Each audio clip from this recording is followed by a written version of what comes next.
Hey, gotcha.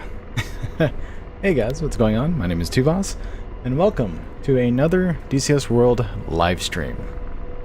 Today, we are playing on Georgia at War in the good old AH-64D Apache, and once again, we'll be doing this single seat style, so all from the front seat, provided I've started up the aircraft and set it to the configuration I want. Once I do that, I'll swap over to the front seat, and we'll be doing it from there the rest of the way.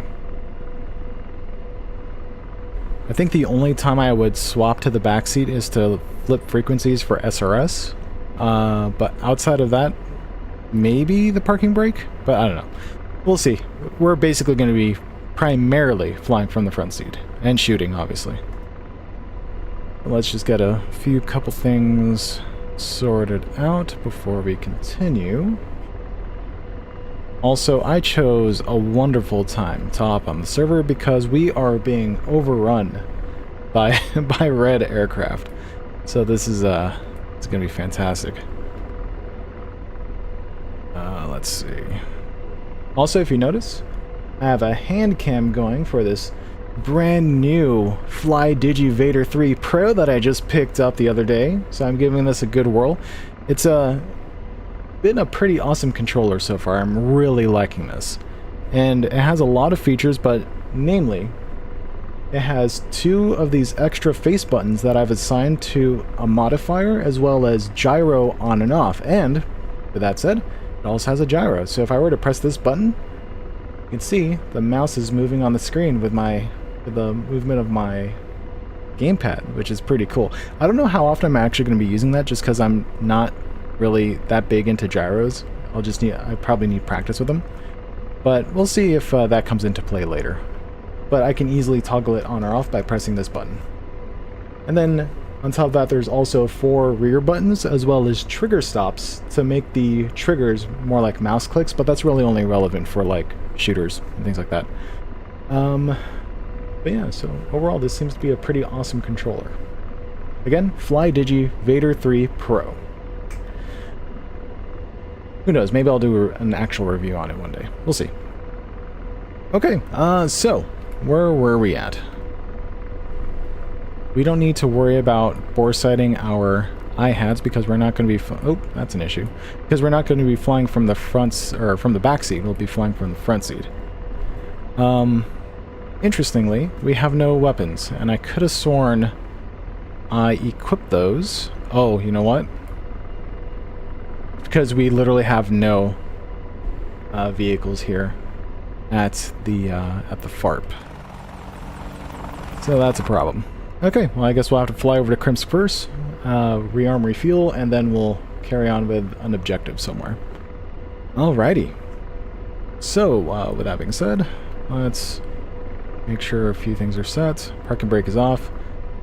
Let's flip over to 253 on one of the radios. Go to comm, man. Ooh, in fact, let's use the gyro for this. So check this out. I can enable the gyro, and since I have gyro, I now technically have a motion-controlled mouse. So if I do that, and go 253. Oh, that is so natural. Go here, 133. Oh, that is actually really convenient. Damn, son. That is pretty cool. And if I turn off gyro and also turn off cursor, sorry, turn on gyro, now it's also head look because it's controlling my mouse cursor. That is a little sickening, so I'm going to not do that. Maybe it'll be better for when I need to aim the gun with my head. Well, head. But let's see how this goes for now. Let's see. So, I think we're ready to go. We'll swap over to the front seat. Oh, actually, before we do that, let's switch our frequency to 253, because that's where most of everyone is at. In fact, let's switch over to 30, because that's where Apaches are going to be on. And let's confirm that we can actually broadcast on 30. 211 comm check on 30. There's 3 people. Thank you very much. Alright, there we go. Works. Oh, apparently I am merged. Fantastic. So, problem is, we need to go to Krimsk to get some... to get some weapons. That is a problem. That is a flanker. So, but if we take off now, we could end up getting flanked by that flanker. And no one wants to be flanked by a flanker.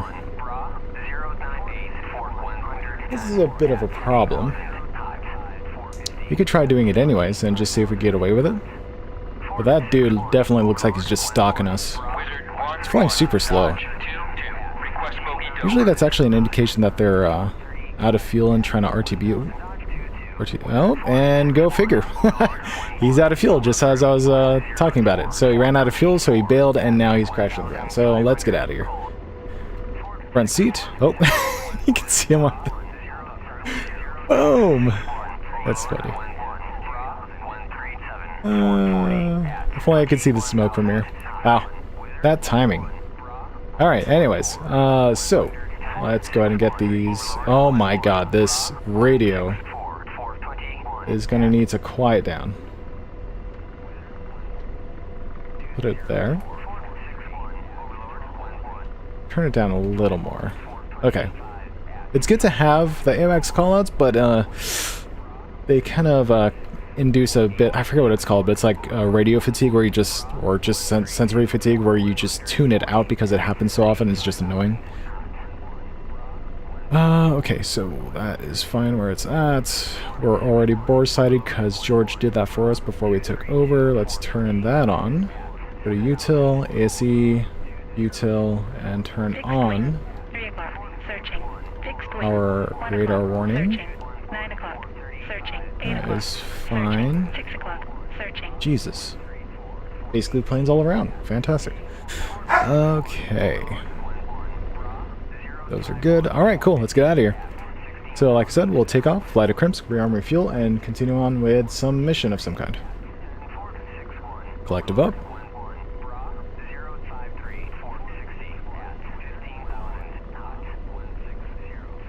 And let's get out of here. Krimsk is basically 270-ish. It'll be easy to spot once you see the green smoke. 270.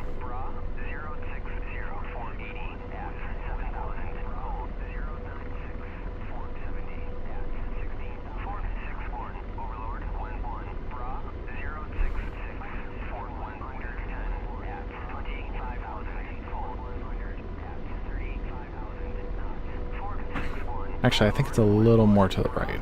Let's go 300. Oh, there's the green smoke, right on cue.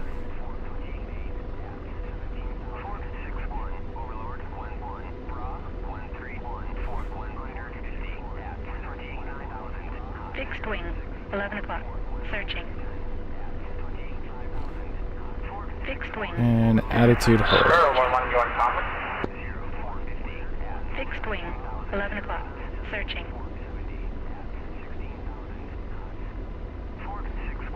Rogue 19, are you on comms? Rogue 19 is on comms. Oof, that lag. Copy. Oh my god. Okay, you know what? AWACS is going to be completely useless. Let me just turn that off. Fixed wing, 4 o'clock, searching. Fixed wing. It's a bit of a shit show on the SA page right now, so I can't really give you a good answer. Okay, I'll just give you the draw. It's 19121, 18,000. Fixed wing, Track north. searching. Okay, Roger, that's a 9.5. 21, 18,000. Hey, look at that. Fixed wing, 4 o'clock, searching. Look at me using my gyro. Got a K50.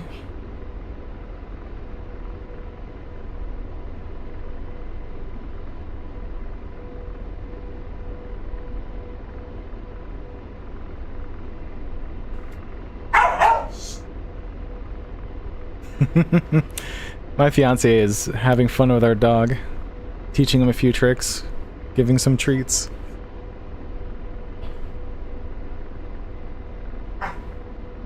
Alright, we're approaching Krimsk. Let's go ahead and start slowing down.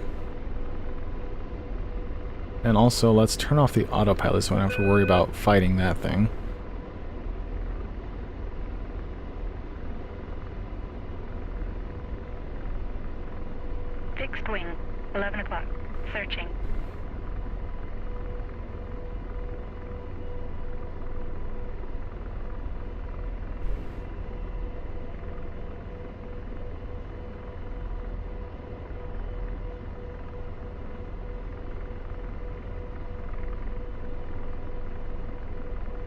We'll just park somewhere in the grass. Should be good enough.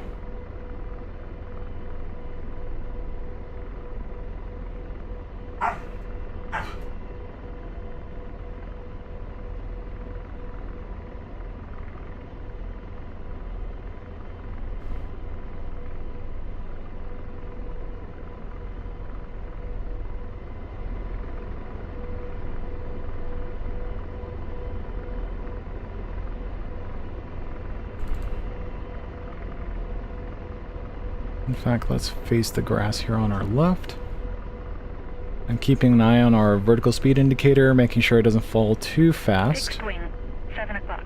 Also keeping an eye on my acceleration cue. Making sure that's more or less centered. And then give gentle nudges on the cyclic while not holding force trim. That way we have a bit of stabilization as we come down. Staying above 500 feet per minute. Rogo 9 to Oh, sorry, below 500 feet per minute, and touchdown. There it is. Alright. Magic, Rogue 19. Nice and easy. That was a great rock call. Yeah, no problem. I was looking for somebody to just, like, pick them up and take them. As I'm watching, but... Also, hopefully having SRS in the... You know what? I think it's causing problems. I'm just going to disconnect from SRS. I'm pretty sure that's giving double audio because it's feeding through my my microphone as well as through the desktop audio, so I'm just going to turn that off. Missile, aft left. Alright, let's get armed up. Got rearm refuel. Let's go ahead and top off on fuel, and we'll go ahead select the AGM 114 Limas, as well as extra fuel. Request refueling. Request rearming. Copy. Fixed wing, 2 o'clock. Searching. Missile, aft left. Aft left. Missile, Refueling aft complete. left. Missile, aft left. Fixed Might be wing, an A-10. 9 o'clock. Searching. Right there. Is he getting shot at? No, he's doing the shooting. I think those are Mavericks. Fixed wing, Oh. 9 o'clock. Tracking. Definitely got loaded up there, jeez.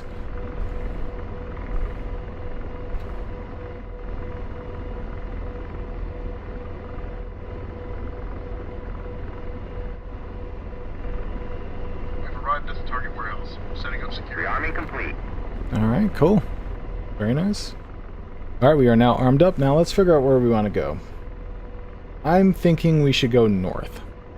Just go straight north, roughly. From here, we'll take out a nearby... I think it's a buy target, so let's take a look at the map. Zoom out, zoom in. This guy. Slightly next to a city, so blind spot is one we want to go for. Let's see where that's located. Other current missions, air interdiction. Got the coordinates now. It's a mechanical infantry, so let's add that as a target. And of course the coordinate just disappeared, but that's okay. Enter, clear. Ooh, let's do this. North. Oop. Other current missions, interdiction. Okay, so north, what did I say, blind spot, so 451610. 45161. Wow, that is honestly really nice to use the gyro for this. That is surprisingly nice. East 0. 381159, so 381159, then it should just be the default altitude. That is actually really nice to use for the keypad.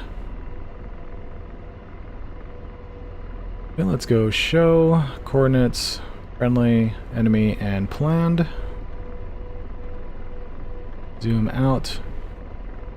We'll pan to the north. We'll pan to the north, and there it is. Do route, direct, Target 04. Route unfreeze. And we are basically set. Zoom in so that we're 10K ranging on the grid. And let's get out of here. Fixed wing. 1 o'clock. Searching. Turn up my volume. There we go. Let's get out of here.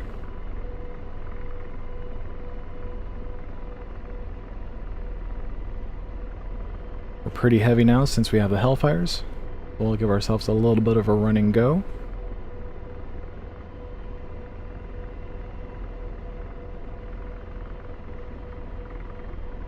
Watch our torque. Fixed wing. 2 o'clock. Hey, Searching. Raven, welcome. Welcome to the stream.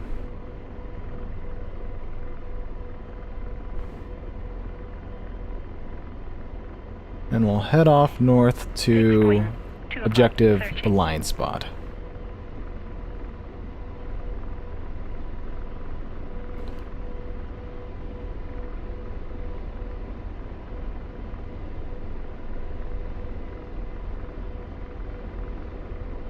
Hey chap, welcome in. Welcome to the show. Searching. Step up our speed a little bit to about 80% torque. Continue holding down force trim with my left middle finger behind the controller.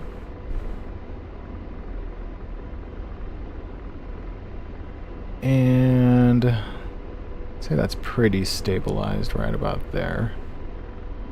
Let go of force trim from behind the controller now, and attitude hold. There we go. This should hold us for the rest of the way. Searching. We'll be there in about 10 minutes. Alright, so let's go to coordinate. 04 is our slave point, acquisition source. And while we're en route, let's go ahead 2 o'clock. Searching. Fixed wing. and 1 see o'clock. Searching. if we can see the targets. Okay, looks like they're out in that direction. Behind quite a few trees.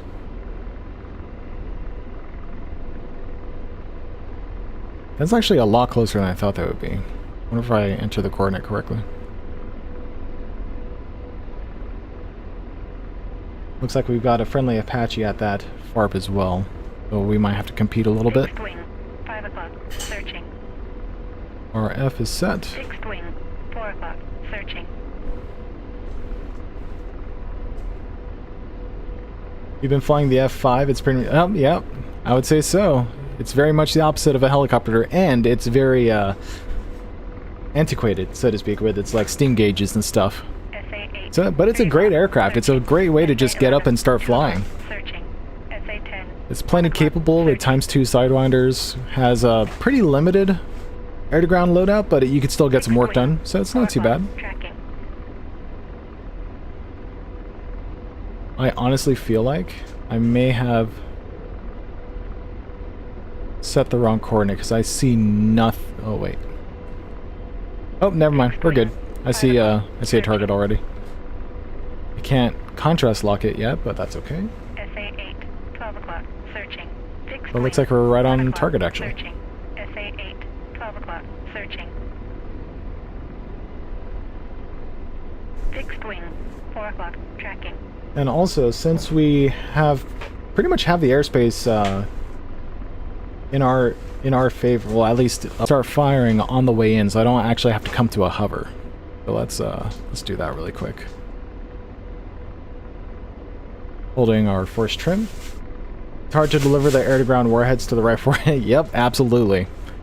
I do not envy you for attempting to get precise bomb drops in the F5. I remember doing that way back when I first started playing DCS, and it was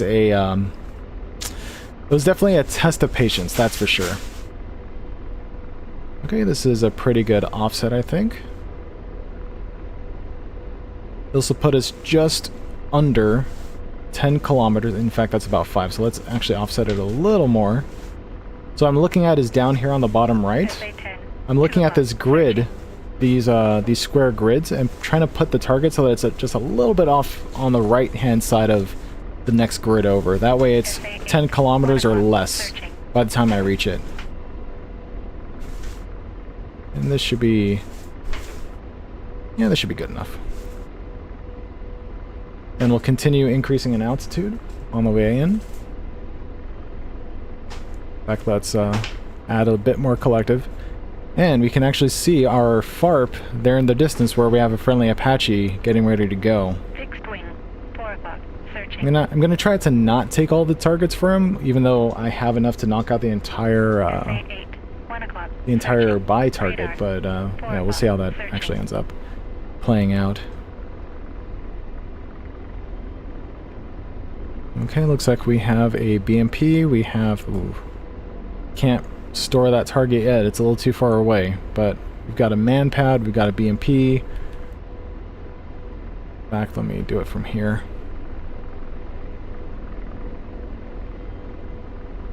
A few more targets behind these trees, but hopefully they'll reveal themselves. Another man pad. Looks like an SA-8 Osa. Oh, that's going to be a pain. That is definitely going to be a pain. We're going to focus on that guy first on the way in. We're going to have to pay attention to when that thing starts locking us, because it will. And looks like nothing else really. So our first and primary threat is this guy. Hopefully we can get a contrast lock on it already. We should be able to. Nope, not yet. Alright, we'll just do our best to keep our linear motion compensator on this guy.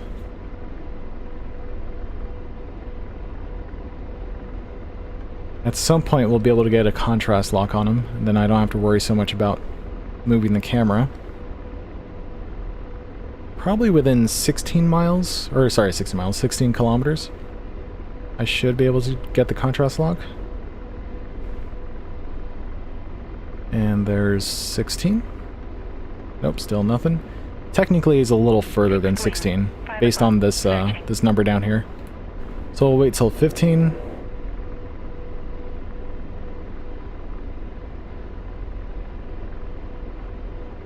Hellfire's range is right around 8.5 kilometers for the radar Hellfires, and about 9 for the laser. There's the contrast lock. Okay. So, I don't have to worry so much about that. I just need to worry about getting the Hellfire shot off the moment I'm able to. I would like to store... actually, you know what? Will that work? Target 5? Let's see if that'll work. It's pretty close. It definitely looks like it's hovering in the air between me and the SA-8. But at least I have some reference point. Alright, contrast lock. Ooh, actually, before I forget, Missile, forward right. So that is not on us. Missile, forward right. In fact, because that's not on us, first off, let's arm our chaff.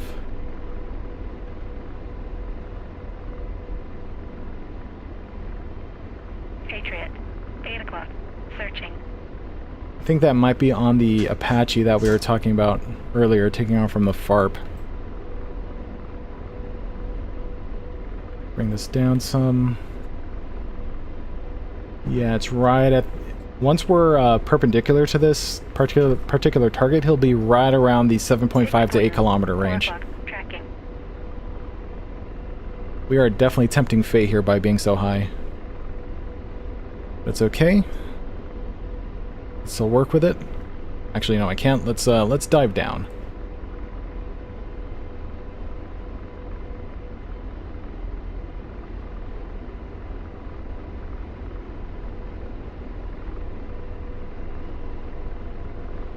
While still maintaining closure. SA-8, 2 o'clock, tracking. Yeah, let's dump that collective. It's already tracking us, but we have a good laze on him, so you know what I'm going to do? 5 o'clock, tracking. I'm going to wait a little bit longer.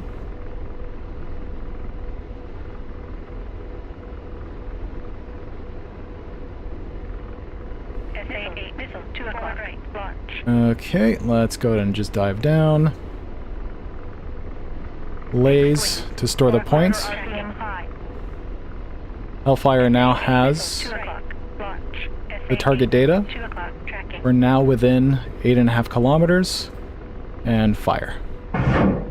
Oop. Didn't mean to do that. I should have pointed the nose a little high before I did that, but that should be good enough, I think. So fingers crossed.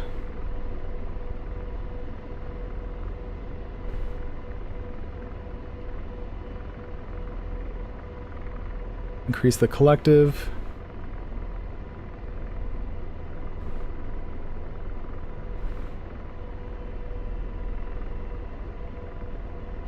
And let's go ahead and chill here.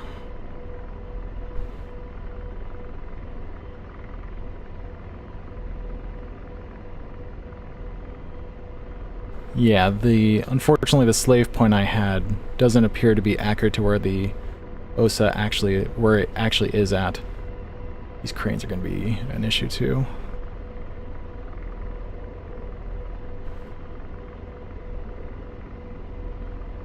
SA-8, 1 o'clock, searching.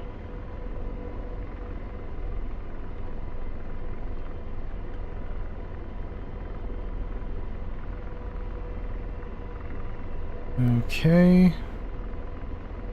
Let's see if we can't find this guy. Fixed wing, 6 o'clock, searching. Is that him? No, that's something else we want to kill.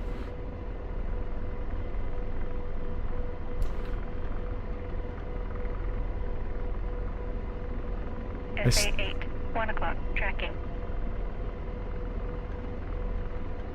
That is not him. Yeah, it's possible our missile did not make it, because we were right at the edge of its range. Fortunately, I don't know... Oh, you know what? I wonder if that'll work. Because technically where I was lasing the last was where the SA-8 Osa was.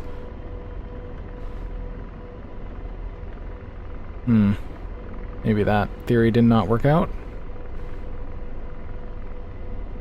Okay, let's pop up. SA-8 Osa is somewhere here to the right. SA-8, 1 o'clock, tracking. You know what? Speed is life, and energy is life. So let's go ahead and get going. Keep moving. We're going to get a solid track on that Osa before we pop back up again, or rather before we attempt to do anything. Oh, come on. So we will start flying in this direction. Pop up after we're gaining some speed, just a little bit. Fixed wing, Try to find that Osa. Fixed wing, Get a target 1 o'clock, searching. store on him, Fixed wing, and then we'll 11 o'clock, plan our attack searching. after that.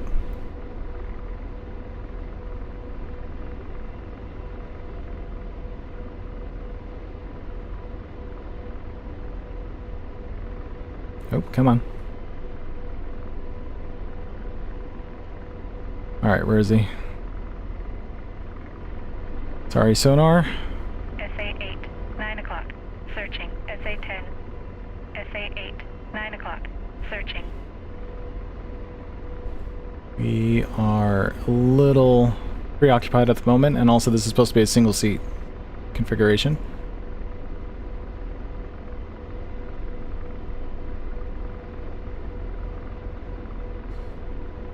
SA-11, 10 o'clock, searching. There he is.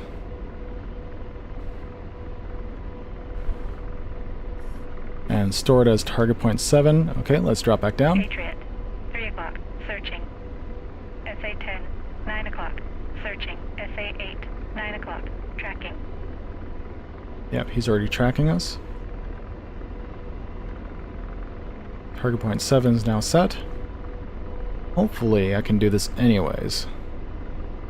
So getting to the lays. Target data sent. Right, 3 o'clock, launch. Sent our own missile. Ducking back down. SA-8, 3 o'clock, tracking.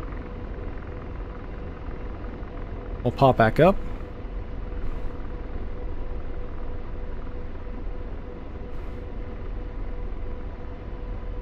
Come on, you bastard.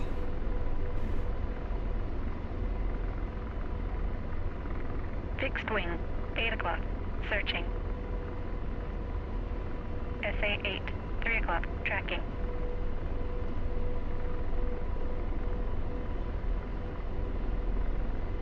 What is going on?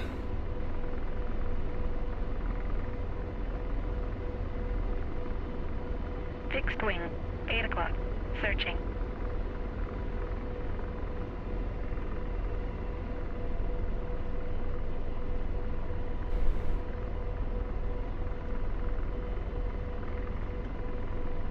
Was he this close to the,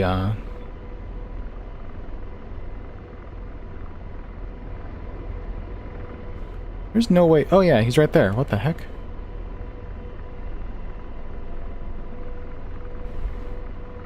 SA-10, 3 o'clock, searching. Fixed wing, 8 o'clock, searching. Let's start turning in just a little bit. I'm getting a feeling that my INU might be degraded, because those were some pretty good shots. So let's go head on with this guy. Fixed wing, 7 o'clock, searching. SA-8, 2 o'clock, tracking. We'll just go ahead and lace through the trees, because I'm pretty sure this will still work. Wait till we're below 8.5. 4 o'clock, searching. And rifle. And I'm gonna cheat just a little bit, because if the game is screwing me over, I might as well screw over the game. Fixed wing, 10 o'clock, searching. 24 seconds. SA-8, 10 o'clock, tracking.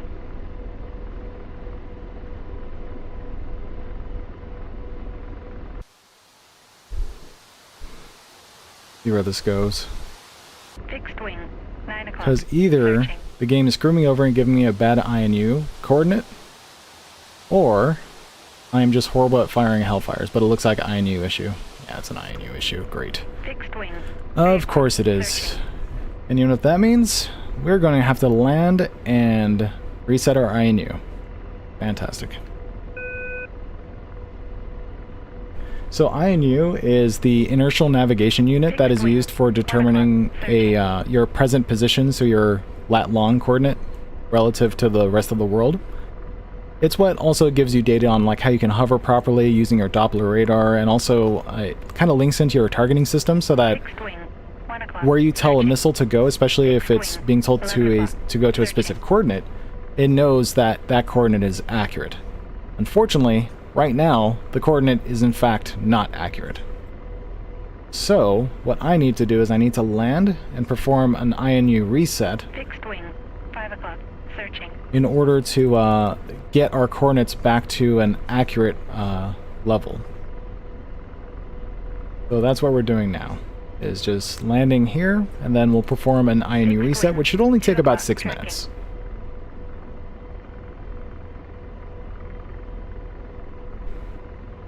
And luckily, we already have the location of that SA-8 Osa. Armor calls it INU instead of... I don't know if it's a difference between, like, branch of the military, or if it's literally a different type of device. So I honestly do not know for sure the reason for the difference in name. But yeah, it's effectively an INS. Like an inertial navigation system as opposed to unit. Okay, let's go to util. And then INU reset. And we'll give that a hot minute. So, when we know that the INU is fully reset is when this map comes back. Because right now it's been blacked out. So once the INU reset is complete, the map should come back. So not this, because that's just a green square. We need the actual like map image to come back. So that's going to take a minute.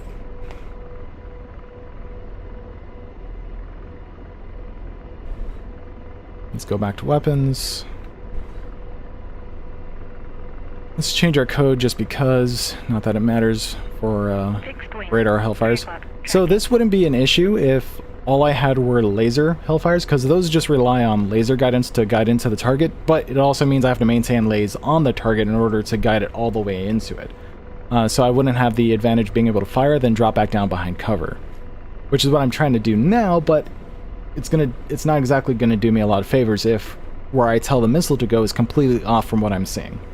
Which doesn't make sense, because even if the INU has degraded, it's getting its INU information from the mothership, the Apache. So if the Apache says, hey, go to XYZ coordinate, even if that XYZ coordinate is incorrect relative to the Apache, it's also that much incorrect to the Hellfire, which means the Hellfire is going to go relative to where the Apache is telling it to go. 4 o'clock, tracking.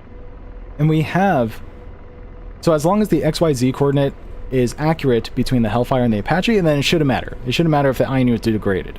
At least if I'm understanding it correctly. The only time it would matter is if you're trying to convey a coordinate to the Apache from, like, let's say a JTAC, and the JTAC says, hey, go to XYZ coordinate, and then the Apache enters it in, and then flies to that location, and it could be the difference between seeing the enemy and seeing the friendly. But when it comes to the weapon delivery system on the Apache itself, it shouldn't matter.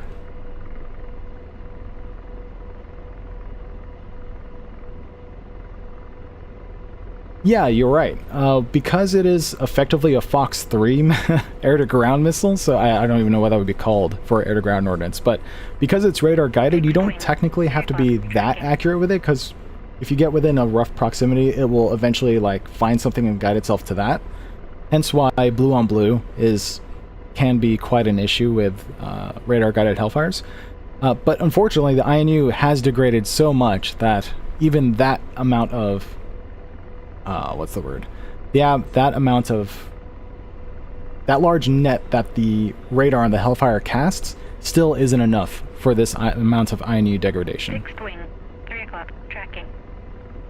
So while we're here, let's take a look at what else is happening. So we've got this guy, sonar, currently starting up? Not even starting up, I don't know what's happening. Got Fox 3s over the ocean. Fixed wing. Mavericks Searching. hitting tanks. Multiple tanks. Pretty awesome. Ooh. ABK dubs. Fixed wing. Which means a Harrier or a A-10 is about.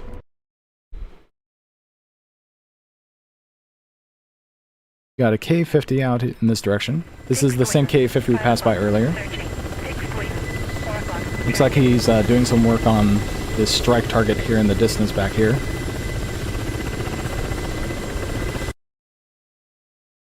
And here's that A-10, I believe. Oh, it's Gravy 11. Hey, what's up, man? So Gravy 11, I believe he's normally a Maverick. Oh, nice. Because I believe he normally flies Hueys and does logistics. So he definitely gets the battlefield going in the right direction with his Huey stuff. But looks like he's in an A-10 today. And he just rippled off ×3 6 o'clock. Maverick. Searching. So let's take a look at one of those. 5 o'clock. Searching. Boom. Fixed wing. 1 o'clock. Searching. Boom. Fixed And wing. 4 o'clock. Tracking. boom. Nice. Oh, and there's our map. So let's just double check again and make sure. Yep. Now it works. All right. We are good to go. And once again, we are lucky because we know exactly where. Fixed wing. 4 o'clock. Tracking. Yeah, we know exactly where that SA-8 Osa is. So all we need to do is take off, find it really quick, and fire off the Hellfire. But we're still going to be doing it from a movement while moving and circling because, again, energy is life, speed is life. It keeps our options open. 5 o'clock. Searching. We just need to plan out when we want to pop up and execute our attack. Looking pretty good. Attitude hold. We'll continue increasing our altitude. 7 o'clock. Searching. Continue increasing. At some point he is going to pop up.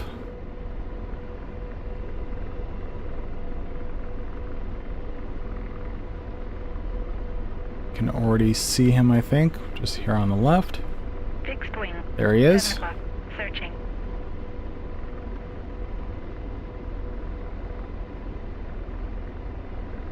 SA-8. 4 o'clock. Searching. Fixed wing.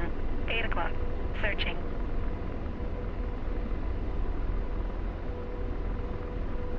Here's the opening we want. Sure enough, there it is. Here's the other opening. Lasing.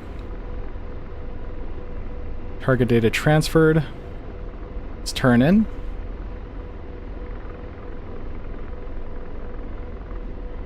Fixed wing. 6 o'clock. Searching. Fixed wing. 1 o'clock. Searching. SA-8. 3 o'clock. Tracking.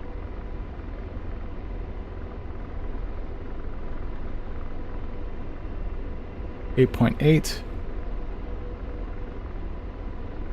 8.6. Send the target data one more time, just make sure it's accurate. Missile 12 forward. Launch. And fire.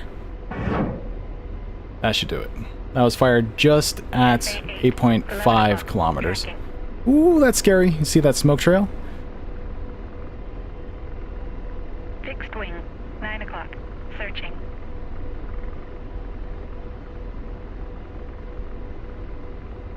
And it should die in 16 seconds. Thank you, dog. I would need to be pretty... Oh, that is old. Is there a name for CD'd in a helicopter like Wild Weasel? I actually don't know. I imagine that's probably a pretty common term between the two, so I would just use Seed and Deed Fixed wing. for this as 8 well. o'clock. Searching. And there's the kill. Fantastic. Alright, now we're free to murder whatever we want from as high as we want. Fixed wing.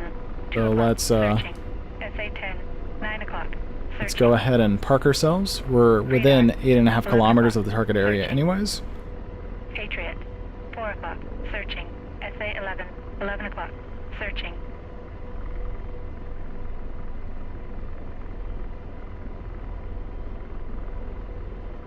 Radar. 1 o'clock. Searching. And let's get the hover going.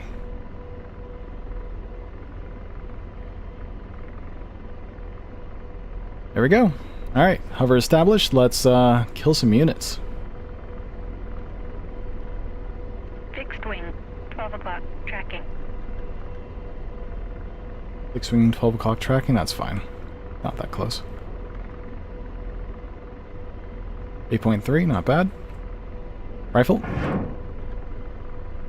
Dude, I had to work for that goddamn kill. 1 o'clock. Tracking. I am taking these units.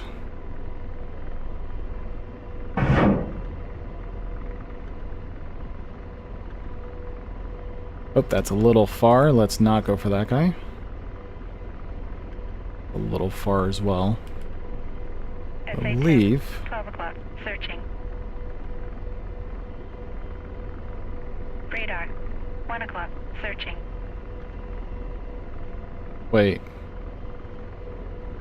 Okay, so that should be a hit right now. Fixed wing. 3 o'clock. Searching. No. Yeah, there we go. And then the next target is over here. Somewhere.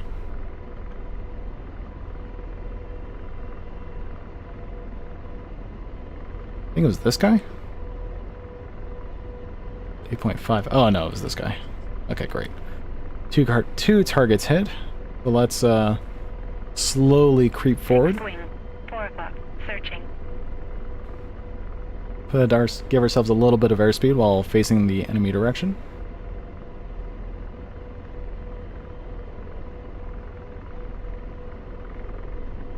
There we go. That's the airspeed we want. And SA-8. decrease 1 collective o'clock. ever so Searching. slightly. Fixed wing. 5 o'clock. Searching. That is feeling very unstable, but we'll work with it. Okay. Let's also make sure there's no close-in units that we weren't taking account of. Doesn't look like there is.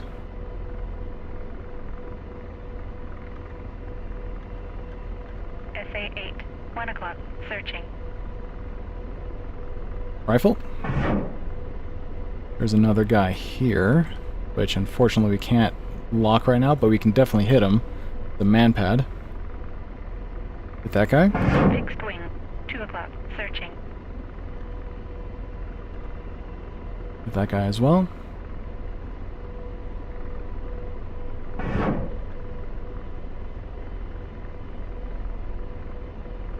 Okay, and now that we are plenty close, let's go ahead and come back to a hover. Fixed wing, 6 o'clock, searching. We don't want to fly over if we don't need to. No need to get ourselves in danger.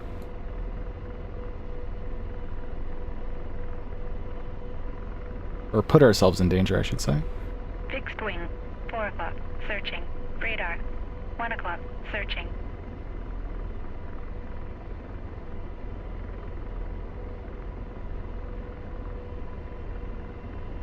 A little bit slower. Come on, keep slowing down. There we go. This is looking good. 2 o'clock, searching. And establish that hover. Okay, we're good.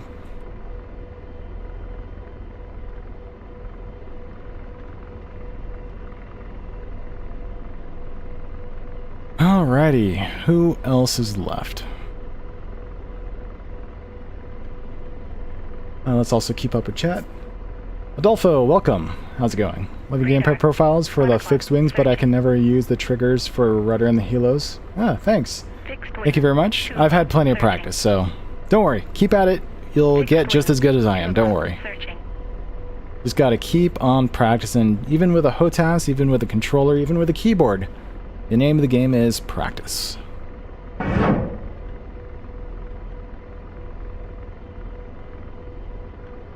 Strangely, these are the only targets I'm seeing. What is going on? There's at least 8 more.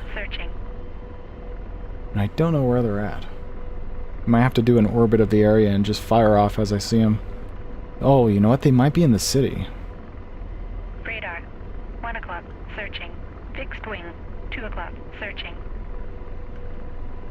Like, within these trees or something. Let's just keep an eye on this guy, make sure he's dead. There it is. Good kill. Wow, that Hellfire, like, was skimming the surface there, jeez. Okay, you know what? Radar, 1 o'clock, searching. What we'll do is we'll laze, store, slave to that point, and then we will begin an orbit around the area. Well, not really an orbit, more like just reposition ourselves while still looking at the area. And once we see something, we'll just fire off a missile. In fact, let's get our flight symbology up so we can see what we're doing. I don't want to increase my altitude too much more, so I'm just going to try to stay level.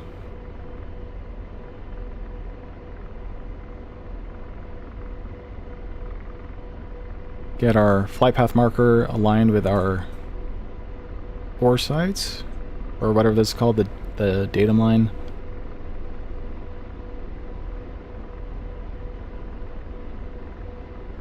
There we go, that should do. And let's altitude hold, which I believe has seen improvements in this patch. So hopefully I can trust altitude hold like before, more than I used to be able to. Oh, there's a target. Speak of the devil. SA-8, 12 o'clock, searching. That should be fine. Rifle. Got another one? No. Got another one? Yes, it is. Oh, that's a scary one. Fixed wing, 10 o'clock, searching. If you notice, I'm doing a high off-bore sight style launches. This generally isn't recommended because you want to be within launch parameters to get the most chance of success. But I found that the radar Hellfires do a pretty good job even if you're firing way off-bore sight like this. Like, we'll continue monitoring these 2 targets, and they both should die. Searching. Fixed wing, 4 o'clock, searching. One should die. Oh, wow. The last guy died. What? Is that not the one I was shot at? Oh, was this? No. Is this a different one? Where'd my other missile go? Also, SAS saturated, so we're gonna have to fly it back around this way. Let's slave back to that target point 8. We'll also disable altitude hold.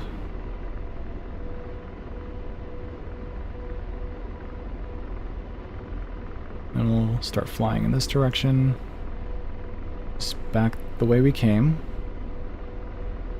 Up and down this river. We want to stay on this side of the river, I think. That's probably a good landmark to stay at.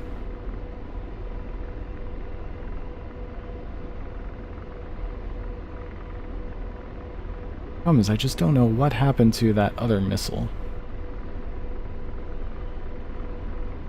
And who knows, maybe that's why they don't recommend firing this far off bore sight. In fact, let's watch it as it goes off into the distance and just see what happens. SA-8, 5 o'clock. It could have hit a tree for all I know.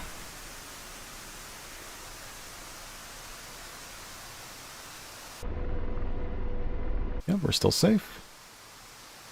I don't want to get lost and end up smacking into a tree or something, but we have plenty of altitude.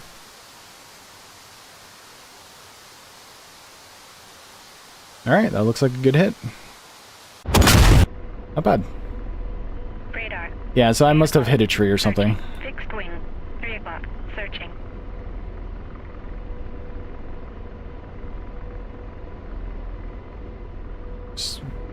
Fixed wing. I think we're 6 still pretty o'clock. safe. Searching. Fortunately, we're running out of room for moving the camera, so we're going to have to readjust again pretty soon. What is this? Is something dead? Yes, it is.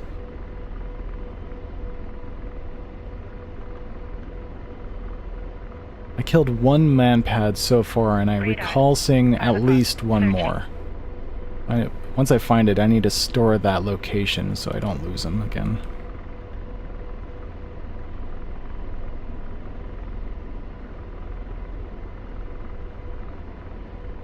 That. Nothing. Let's switch.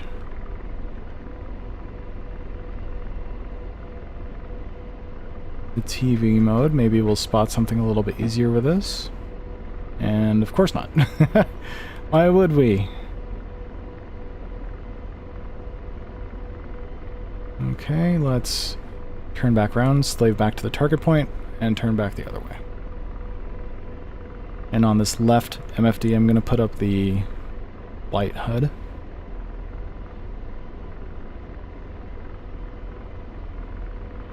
And once again, just stay on this side of the river.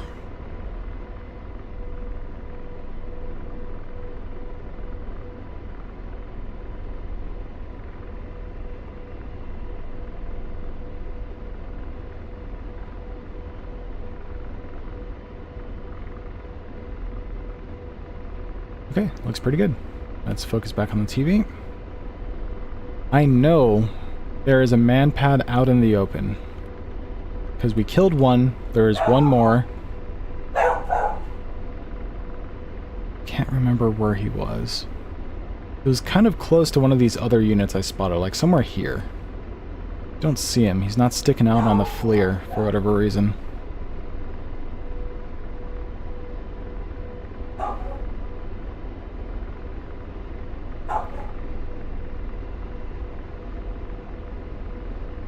What's that? That's something? Ooh, look at that. That is a tricky one. How am I going to hit that? I mean, hit in a bunch of trees, so maybe I don't have to worry that much, but let's store that guy so we know where he's at generally. Oh man, that is going to be a pain to hit.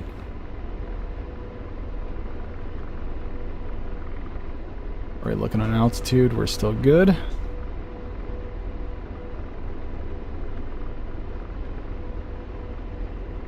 Man-pad, where are you?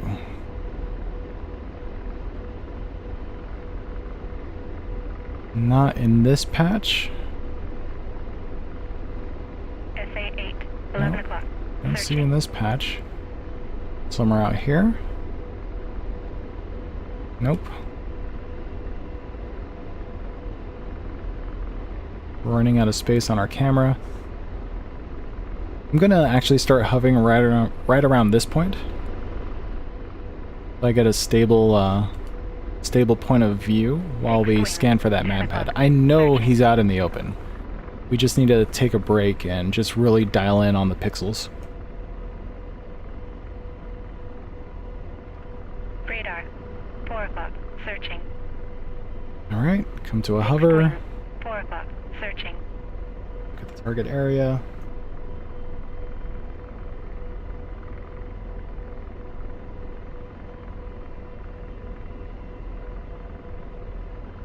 Okay, and hover established. Slave. Now let's try to find... Oh! And just like that, we found him! Wow, okay. Let's go ahead and laze that guy. Wow, that was very quick. The moment we came to a hover, he was super easy to find. Jesus. We'll follow this missile in.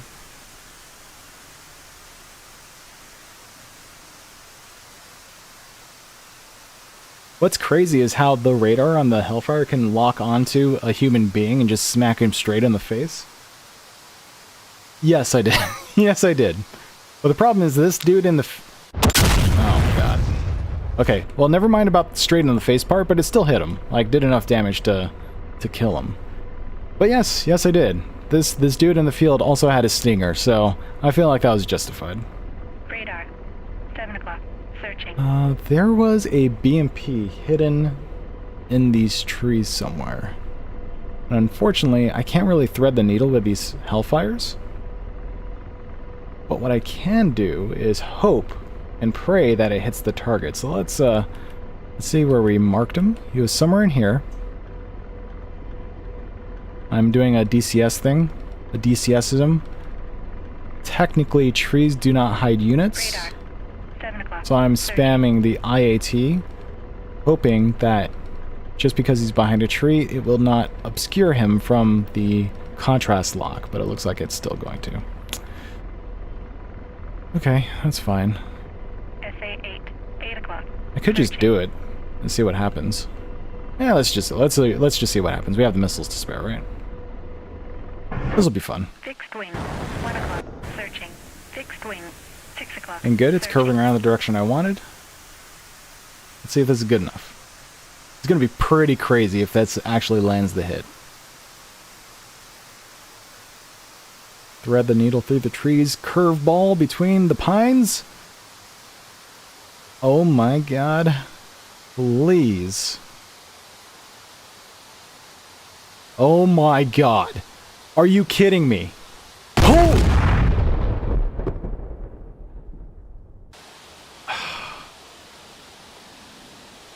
That was very close. That was incredibly close. I almost just want to do the same shot again. Oh my God. Let's do it again. Let's see if it follows the same path, because if it wasn't for the tree, it would have hit him. So maybe there's just enough variances between Hellfire shots that it'll sneak around the left and right side of that tree, because they hit the tree trunk. I can't believe how good that was. Oh my God. 8 o'clock. Searching.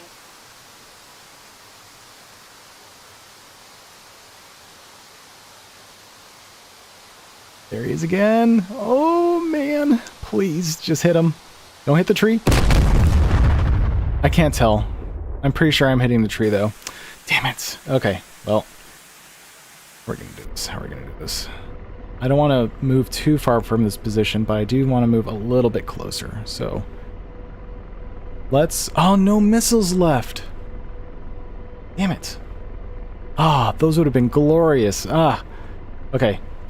We'll do the smart thing. We'll fly back to the FARP, rearm, refuel, and then try it again. At least we have roughly his exact coordinates. So we'll do the smart thing and rearm, refuel.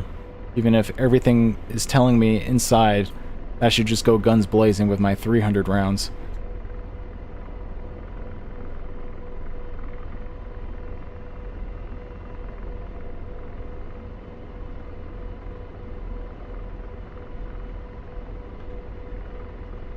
Ah, well.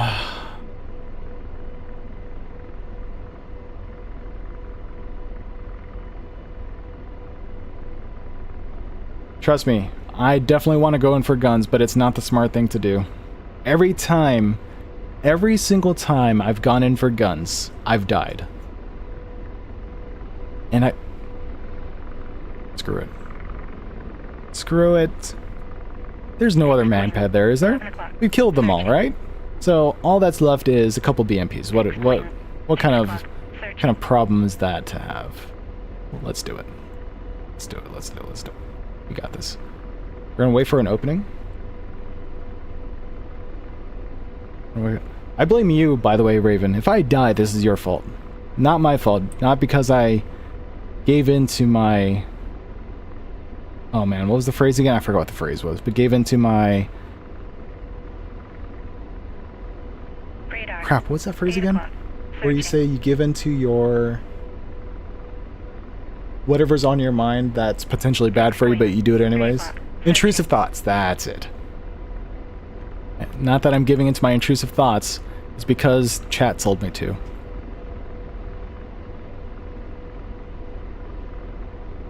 We're gonna wait for an opening, then once we see a clear picture of the BMP, we will turn in. All we need is this. Actually, you know what? Probably don't even need to wait. We'll just fly directly over. We're gonna start. I know we're gonna start taking fire. So I'm gonna do the smart thing and kind of zigzag if I can help it. Fixed wing. 2 And I don't even know if this is like even directly on the BMP. Like I don't have a clear sight of it.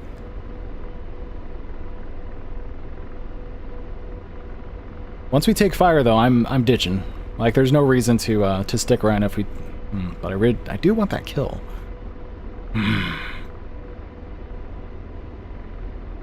Oh, I think I see it. Pretty sure I see it. There it is.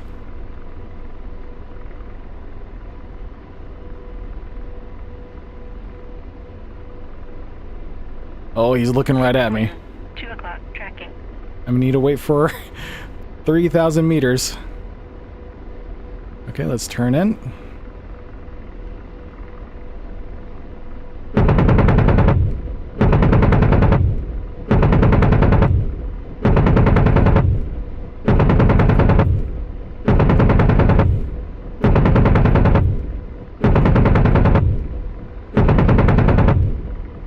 Okay, we're taking shots.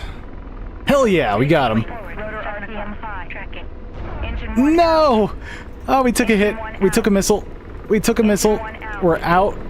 Engine We don't have 1 control. out. In fact, I'm pretty sure my CPG is dead. Oh no, George! This is your fault, Raven. This is your fault. Oh my god! Engine 1 out. Engine 2 out. Rotor RPM high. We took him with us. We took him with us. But apparently there was, in fact, another manpad. Hey, what's up, Stevie? Welcome to the stream. Oh my god, that would have been... I should have ducked harder. I should have ducked harder. I did flare, though. I guess it just wasn't enough. Damn. Alright, well. Let's go ahead and... select roll. We're gonna switch over to the northwest forward, because that's where we died at. Northwest, where are you? Oh, right. Let's do AH-64. Northwest. Oh, that is sonar.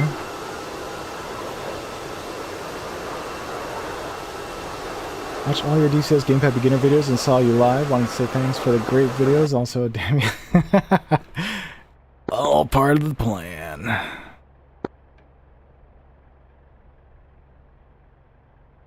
Oh my god! Are you kidding me? Did I just... where did I spawn? Did I not do... Oh. Wait, did I not do northwest? Because this is northeast. Okay. You got me there, Raven. This one is not your fault. Oh. Okay, so I did in fact choose northeast. God damn it. Why did I choose northeast? I thought I chose northwest. Oh, I did, but I went... Okay, I assumed that this was also northwest because Sonar took this northwest FARP, and I just assumed the one next to it was a valid one, so let's pretend that never happened. Alrighty. Oh, alright. Let's just continue on. You guys get to see a full AH-64D Apache startup using fancy new gyro controller, because this thing is pretty awesome. Oh, so like I was mentioning earlier in the stream, there's this two additional buttons compared to a normal Xbox controller. So we have the usual ABXY, then obviously like everything else is the same, but there's these two additional buttons here. The left one, I don't know if you guys can see that very well. This left one I've set to a modifier, so this gives me additional modifiers, so that's how I can do like F1, F2, F10, F6, and back to F1.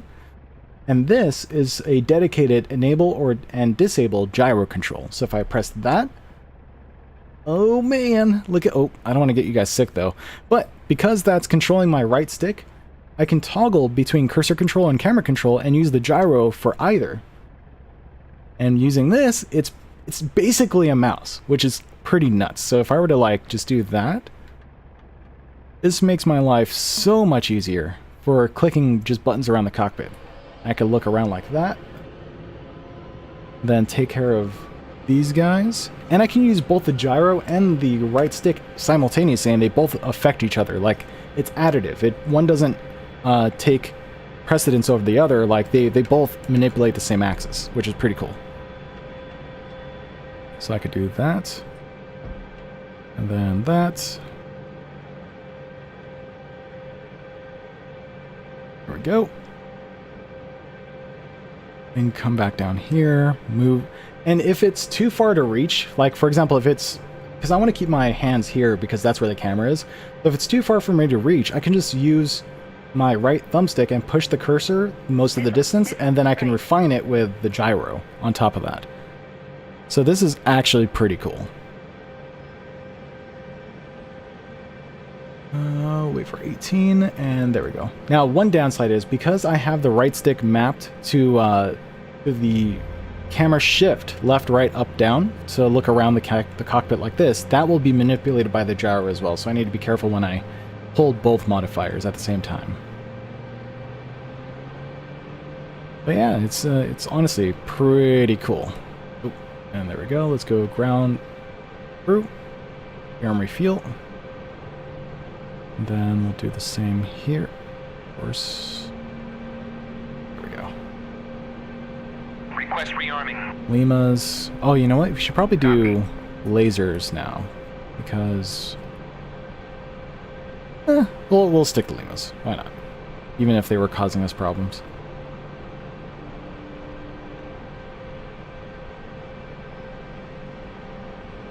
Wait for 18. There we go, and there's the bumping around because of both modifiers being pressed. Let's turn off the gyro, and now we're back to just normal control. Easy peasy. Lemon squeezy. Rearming complete. Alright, we're fully rearmed.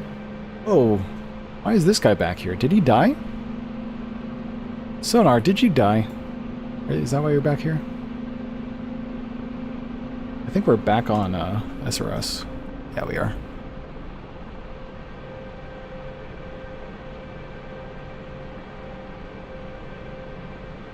Alright, now we're waiting for under 70 psi.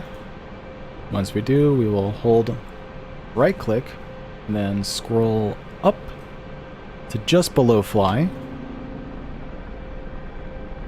Wait for this number to calm down. There we go, it's out of the red. Then do the right throttle all the way forward. And then left all the way forward. Off. That's already on, so Apache is now started up. time to do some housekeeping. Let's go to weapon, bore sight, IHADS. Let's align our IHADS. Technically, I don't need to do this because I'm going to be in the front seat, but just to go through the process. This is probably the most frustrating part, because I need to have very fine precision control over the right thumbstick. Like right there is basically where I want it, but I have to let go of the modifiers in order to lock that position in. But the act of letting go bumps the axis just a wee bit. There we go. Okay, bore-sighted. Let's set that to TADS. PSD, ASE, util. Turn that sucker on. 10 o'clock. Searching. Radar. This to weapon. Actually, let's go to vid. 4 o'clock. Searching. 2S6. Go back to weapon. Missile. 8 o'clock. Right. Searching. It's a missile right. Searching. It's a missile right. There's someone out here that I don't know. Fixed wing. 10 o'clock. Oh, there is another. Oh, it's a KA-50. That's what it was. So this KA-50 is mopping up. That's pretty cool. Oh, but he has his gear out. But that's okay. It's honestly actually a good idea to have the gear out when you're hovering in the KA-50. That way, if you happen to lose altitude suddenly, like in VRS or something, those will be there to cushion your fall. So it's not horrible. You just want to bring those up if you're ever traversing. So see how he's decreasing altitude? Oh my god, you are tempting fate. Jesus. You see that? Start looking in that direction, because that is your new priority target. I think we could probably help him out. Fixed wing. 2 o'clock. Searching. Okay, anyways. So we are now aligned according to this, but I'm pretty sure we're going to have an INU issue again as we take off, but let's see how that turns out. So parking brake off. Our countermeasures are set. Everything else is set up, so let's switch over to the front seat. A little housekeeping up here as well. Missile. Right. Get Fixed wing. 1 these o'clock. guys Searching. so they don't Fixed squelch. wing. 10 o'clock. Searching. Okay, that is fine the way it is. Alright, cool, we're good to go. Let's hit those other targets that are going to be off to the north... What was it, northwest, I believe? Or we could clean up where we were before, it's just... I want to hit stuff that I can actually see. So we'll help out that K-50, then we'll circle back to the targets we left over at the other location.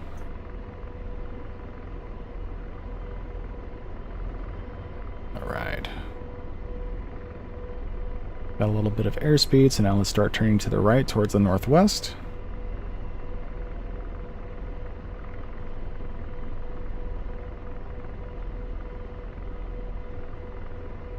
Somewhere in this direction. Oh, and there's the bit of smoke.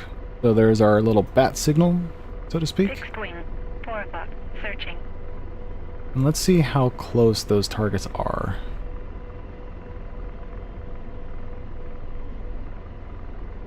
Before we do anything else. Missile. Forward. And missile forward. Oh, come on. You know what? We won't be able to hover because our torque is super high, so let's just get some energy on us, and we'll circle the area. We'll just have to be a little quick on the controls if I ever get shot at.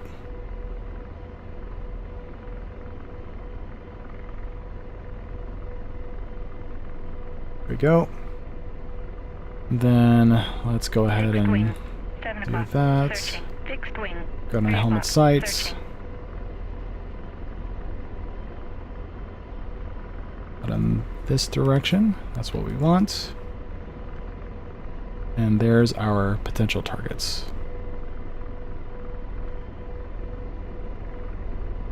I don't want to laze him too much because his laser warning system might make him think he's getting shot at.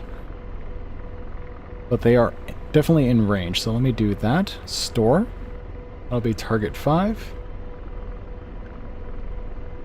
And let's go ahead and just keep increasing altitude while we observe. He may not need our help, but might as well just keep an eye out just in case. fact, let's build some speed up. SA-8, 11 o'clock. Tracking. SA-8? It's an SA-8 Osa. Fantastic. We were just dealing with one of those.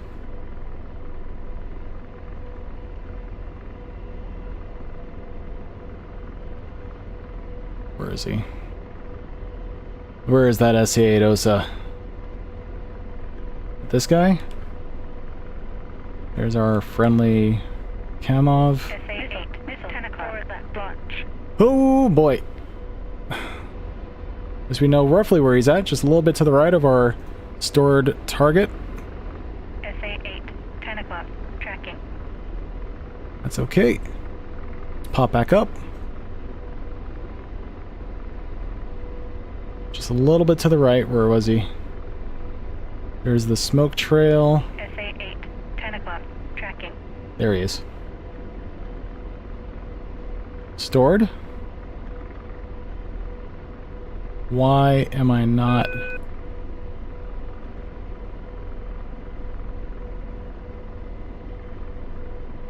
Missile not ready. What is going on? Missile left.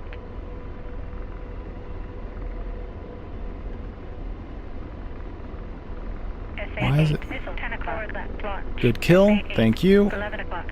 Tracking. We don't need to worry about that anymore. If anything, I was a good distraction for the K-50, but why are my missiles not behaving? Missile not ready. RF auto. Target 05. Missile forward. Fixed wing. Missile type. 6 o'clock. Searching. Do I only... Oh, I have laser missiles. That's why. SA-10, 6 Turns out it o'clock. did take laser Searching. Mavericks. Or laser Hellfires. No, oh!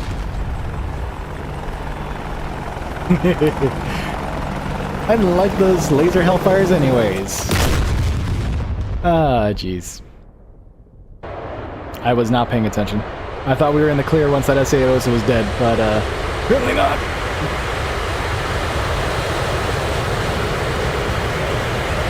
Guess what, guys? You gotta sit through another, another cold start.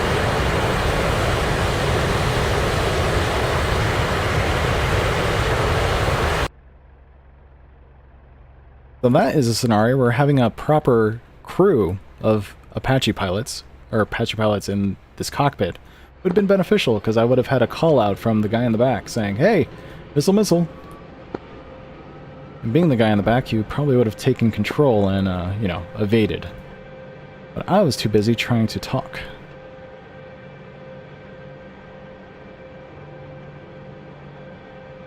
Let's go here, here, here.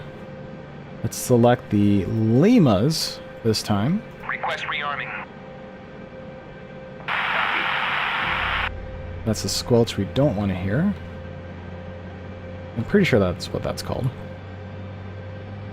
Okay, now while that engine is starting, let's foresight again. Not that it matters, because again, we're in the back seat. And we'll be flying from the front seat, but let's just do it anyways.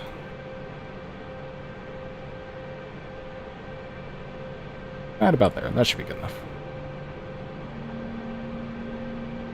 Foresight, TSD, util, ASE, util. Rearming complete. So while speed is life, speed doesn't really matter if you are flying directly at the target, because there's no lateral movement to evade anything.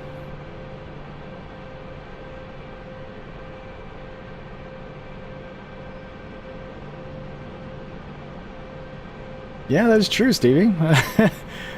Respawning is the easiest RTB ever. Tell that to the real life folk, right? Well, you got shot down? It's easy, just respawn. Just a faster RTB. Never mind the search and rescue that has to be sent after you.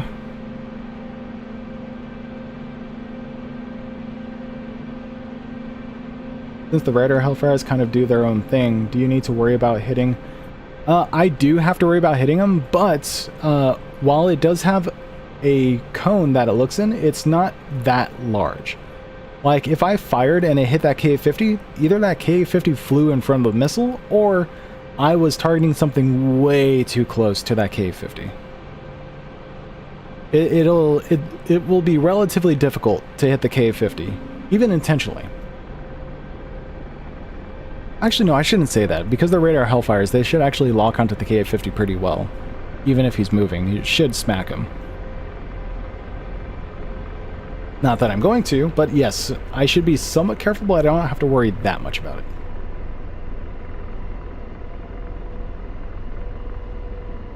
Okay, let's go weapons, vid. That's TADS, Z. Wait for the map to appear here, because once it does, you know it's ready. Turn on the warning system, volume. How's the stream, by the way, guys? Are the audio levels good? I know I was having issues last time I streamed. And I spent a solid, like, 30 minutes or something trying to debug them all. Fixed wing. I believe I got them solved now, though.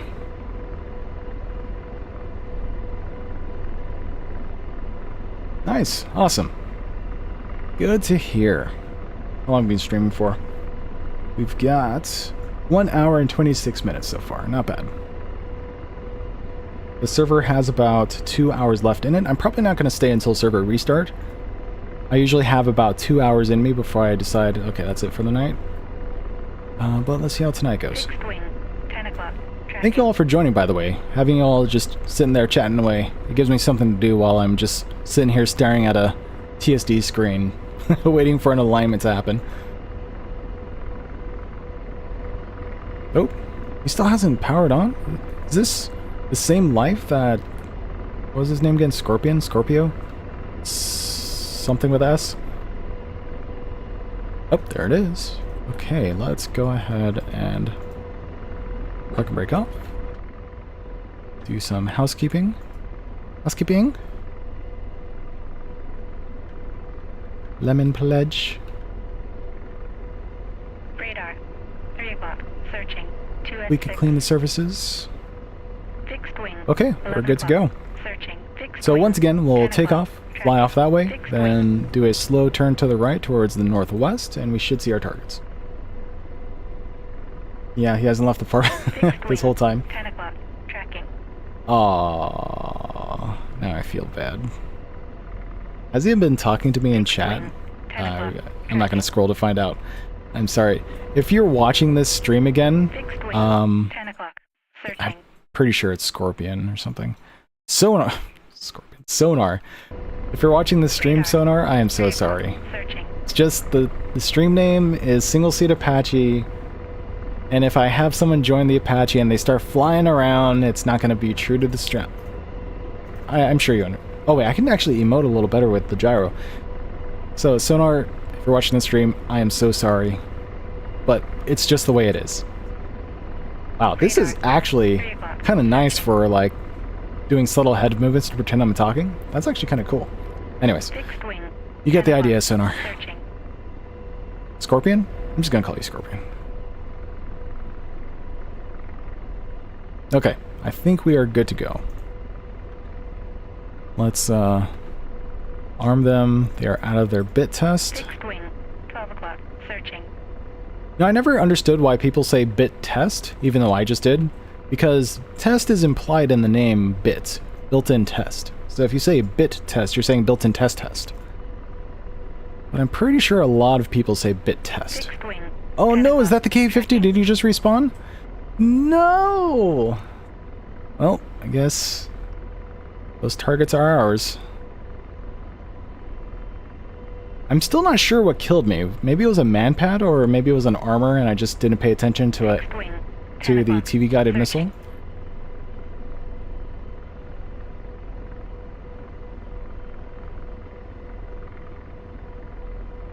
You're half an unkindness in the Discord. Searching. Oh, nice, man. Oh, wait, am I facing the right way? I think it's out in this way. So, we'll turn a little bit more to the north just to give ourselves a bit of separation while we get our bearings. 2S6. Attitude 10 hold. o'clock. Searching. 2S... what? S6. S6, what is it? Tunguska! Hey, Win, how's it going? I think that Tunguska is what got me. 7 o'clock. Searching. Oh, that makes way more sense. Okay, well, Fixed wing. regardless, 5 o'clock. Tracking. Fixed wing. let's 7 do o'clock. that. I'm pretty sure they're in that direction somewhere. Tracking. Zoom in. Yep, we're pretty stable. And there they are. SA 11. 4 o'clock. Searching. Say Fixed 11, wing. 4 7 o'clock. o'clock. Searching. Yeah, 11, 4 o'clock. That's back where we're in our other SA 10. objective 3 area. o'clock. Searching. We do have to be Radar. careful. 10 o'clock. Searching. Fixed wing. There it 4 is. o'clock. Let's Searching. store. Target 05. Patriot. There we 9 go. o'clock. Searching. 9,000. So let's go ahead and turn in ever so slightly.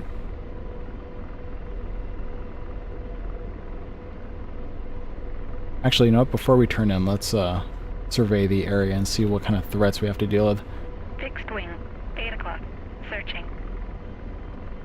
That looks like a dog-ear radar, so we don't have to worry too much about Patriot. that. 9 o'clock. Searching. Oh my god. We're all dead. The same dog-ear.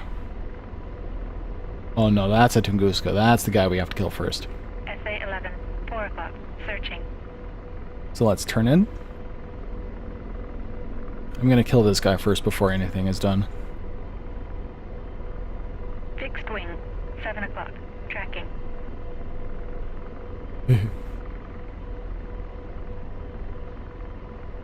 Fixed wing. 9,000. 8 o'clock. Tracking. Still 9,000. Back, let's just store him as a target.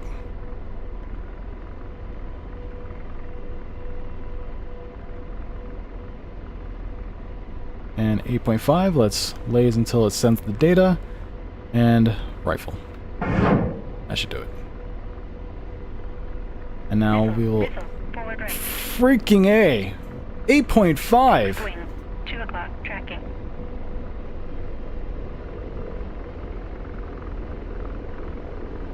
Eight kilometers! Can you believe that? Oh my god. He actually hit me. What the hell?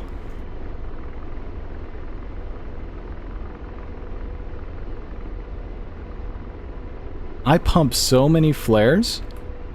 I have no idea how that happened. Oh no, we're out of... We have no rudder control. That's gonna be an issue, so we have to keep up our speed.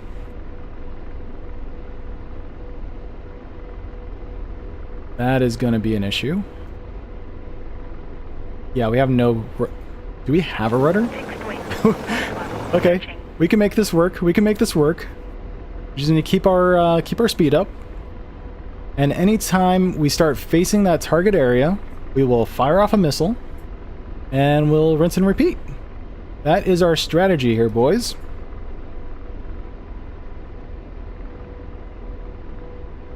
We got this. We got this. We're just gonna do circles for a while. Look at that. Tunguska's down. No longer a threat. We've got a plan. Got a plan, and it's gonna work. There's our next target. And... Fixed wing. 7 o'clock. rifle. Not that it's gonna hit, because... it's pretty far away. Let's turn back this way. We've got a plan. We've got a plan. Let's... Okay, well, apparently we cannot turn to the left. We will keep on turning right.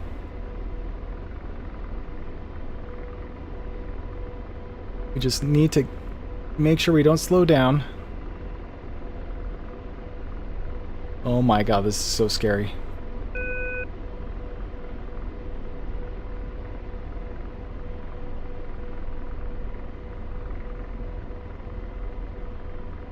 Can I increase? Oh, I need to decrease.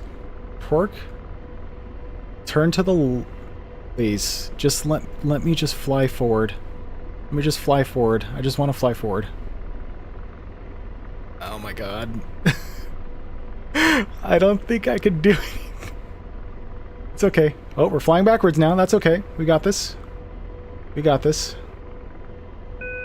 Just need to focus our disc into a relatively flat trajectory. We got this. We're trying to keep the disc pointed in the direction we want to travel so that when we eventually build enough speed, it will be able to maintain that and give us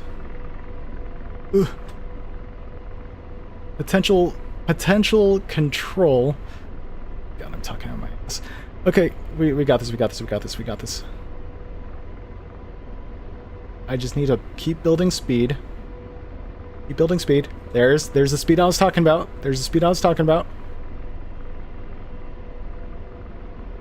Fixed wing, 2 o'clock, tracking. Strangely, oh, that was close. We're good. Oh my god, please, just work with me here. I'm trying to gain speed in a particular direction. There we go. There it is.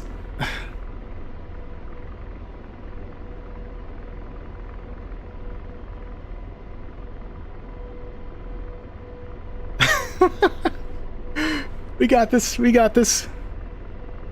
Oh my god.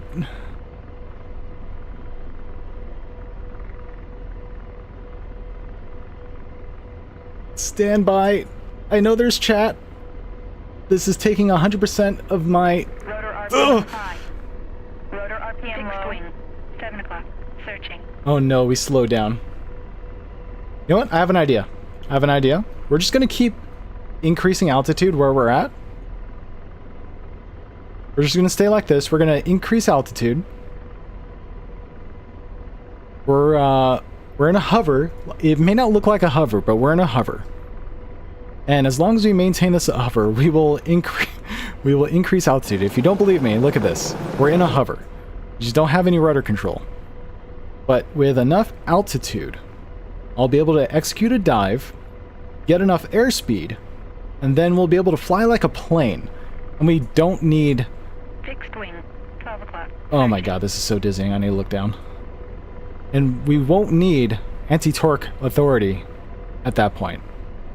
Granted, we'll be in a constant right-hand orbit, but at least we'll be able to have some control of where we're going. Oh my god, please. Just looking at the horizon. Trying to control the horizon here. We're good? Fixed wing, 7 o'clock. Tracking. Missile, right. Oh my god, please don't be on me. Please don't be on me. Yes, I'm using I'm using the entire fuselage as a weather vane so that I have enough air flowing over the tail rotor, or not the rotor, but the tail, to maintain a desired heading. Fortunately, I still need more altitude. What happens if I do that? Nothing? What if I do this? Oh no, we're not getting more altitude. Okay, fine. Let's do it. Okay, you know what? This is getting a bit much. Yeah, there's no way. Oh well, let's go ahead and respawn. That Tunguska though, that thing has crazy range. Rotor RPM high. Fixed wing. That was nuts. No, but you see, I needed the Hellfires in order to complete the... I was still trying to complete the mission. Oh boy, here we go. I haven't died this many times on a stream in quite a while. Okay, before I continue, let me get caught up with chat. Eject. I need to scroll up. Okay, here we go. Even what controller is that? So this is a Fly Digi Vader 3 Pro. This is a very awesome controller. I just recently got it this week, and I'm still putting it through its rounds, and today is my first stream with it. But it's an Xbox-style shell, so it'll feel very familiar if you're used to the series controller. But in addition to being an Xbox style, it also has these two additional buttons here, face buttons, so ABXY and then C and Z. C as in Charlie and Z as in Zulu. These I've assigned this one as a modifier and this one as gyro activation. So if I were to press this... Oh, right, I need to switch to the game. There we go. So if I do this, I've turned on gyro control, and now I can move the mouse using the gyro on the controller. Then if I press it again, it toggles it off, so it's no longer controlling the mouse. And because it's controlling the mouse, I can actually toggle cursor on and off so that I can control the head with the gyro or the mouse with the gyro. So that's pretty cool. Let me... And on top of that, it also has rear side buttons. So it has 4 rear buttons, plus trigger stops for like shooters, if you want to be able to stop the triggers where they're at and use them as like just instantaneous clicks instead of trigger pulls. So it's pretty neat. You have 2 SU-27s hot on me. Thank you for the heads up. Guided by a radio beam, so it's not IR. Oh, is that what happened? I didn't realize they were... Wow, that is crazy. So it's basically a grounded hind. Yeah, so it's basically a hind, but it's on the ground, if that's the case. I wonder if it's the same missile as well. Hey, Nemo. Nemo. I am butchering that name, but thank you very much for the donation, $5. Yeah, I just bought the KA-50. Can you make a video about how to take off and land using Xbox controller? I don't know if I will be able to put together a whole tutorial for that, but what I can do is use the KA-50 in a future stream, and that will be the frame of reference. In fact... Oh man, it's been a while since I used the KA-50 though. I don't know if I'd be able to properly use it. How long have we been streaming? 1 hour and 42 minutes. You know what? Let's do it really quick. Nemo, if you're still in the stream, stay tuned because we are going to go over it really quick. So let's select roll. Actually, Nemo, if you are in the stream still, can you send a little message saying you're still here? And if you are, I will go ahead and load in a KA-50 and show you how to take off and land using a controller. But only if you type in chat that you're still here. There you are. Awesome. Cool. So let's go over it really quick. We'll in fact use this as the final thing we do tonight, because I am going to end the stream after this. Unfortunately, I don't have very long legs for streaming, so usually 2 hours, like I said, is roughly my limit. Okay, so we'll go to the northwest ARP, which is where we're currently at, so we'll switch over to the KA-50. And technically, this is still a single-seat helicopter. It's just not an Apache. Uh-oh. Do I not have my binds? Oh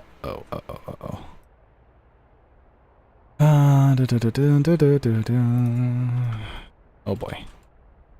I do not have my binds, so give me 1 second. I need to switch to the start soon. Like this. I am still here, but I need to load my profile. And unfortunately, because I'm also a tester for DCS, I can't show you too much.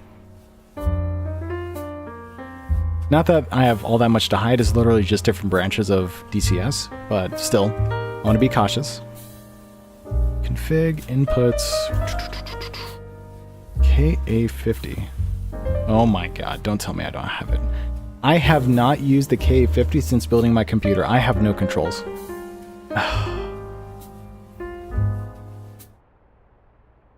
Well, boys, you are going to be present for a very quick binding session for the KA-50. This is going to be extremely boring. I am so sorry.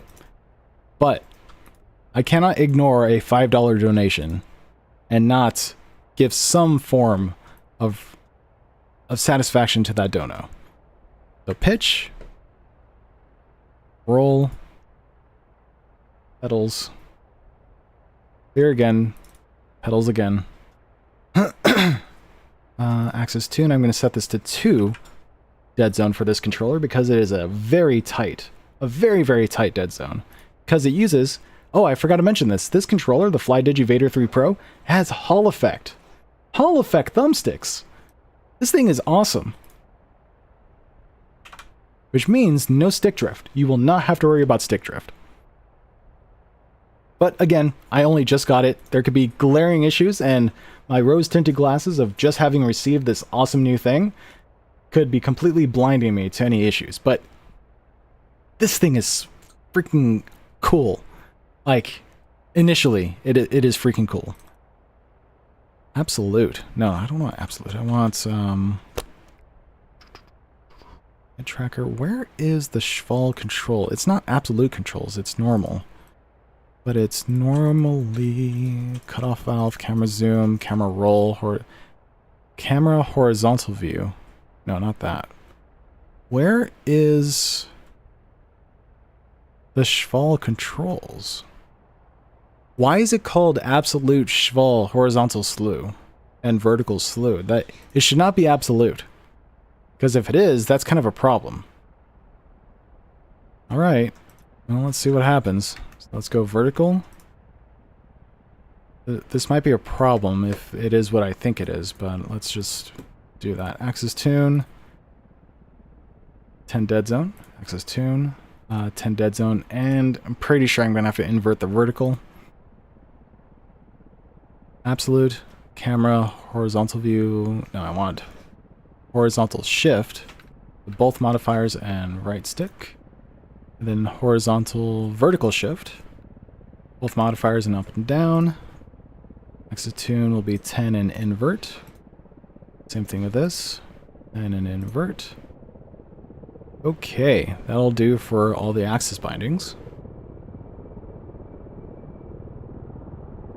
Collective up and down is going to be A and B respectively. Or B and A respectively.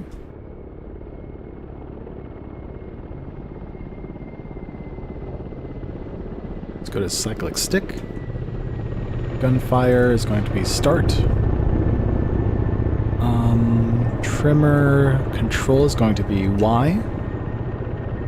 Uncaged fall is going to be left modifier and select. Wheel brake. Honestly, I don't think this is the one I want. I think I want parking brake. Call radio is going to be both and up. Here's parking brake, both and A. Here's the Schwal slew and center. I don't care about those. Hover will be right stick. Let's make that select. I'm going to deviate a little bit from my layout from that. Gunfire, cyclic, autopilot, cockpits. I don't think I need anything else here. Oh wait, release weapons. I'll be right stick click. Also deviating a little bit from my design. Collective. Oh man, there's a lot of stuff here that I don't exactly recall. I'm pretty sure that is left modifier and Y, left modifier and X. Oh, no, left modifier and A. Then size increase decrease is going to be left modifier and X. And B. So left and right on the face buttons are going to be increase and decrease target. And then forward and back is going to be narrow and wide. So that should work out pretty well. And then select air-to-air mode. Select all stations. Select... oh boy. I and Y. I is inward. Really? Okay. Outward.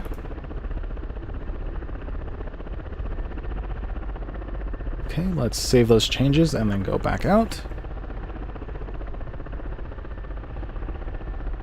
All but access commands. Okay, now let's go to autopilot because I know those come into play here for taking off. Autopilot panel, which will be heading hold. Actually, you know what? I need to double check which one's which, so let's go here. And of course I don't have... okay, you know what? We'll do this from a single player mission. So if anyone doesn't want to stick around anymore, I don't blame you if you want to leave the stream. All this is going to be is setting up the controls for the KA-50 Black Shark 3. and then going over how to take off and land in it. So feel free to drop off. There's not going to be very much more action.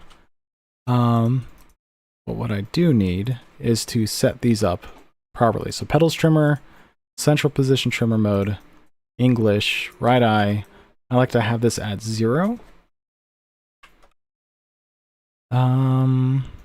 And that should be okay. Instant action, KA50, where are you? K53, cold start.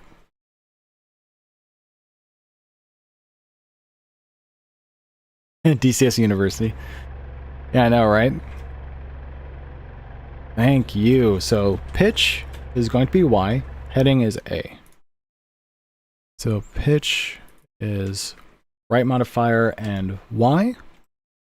Heading is right modifier and A. And then altitude is right modifier and B. And then, what's the other one? Bank. Right modifier and X. There we go. And then director, where's director? Director control is going to be right modifier and start. In fact, let me get my control profile up so I don't have to guess too hard anymore. Albums.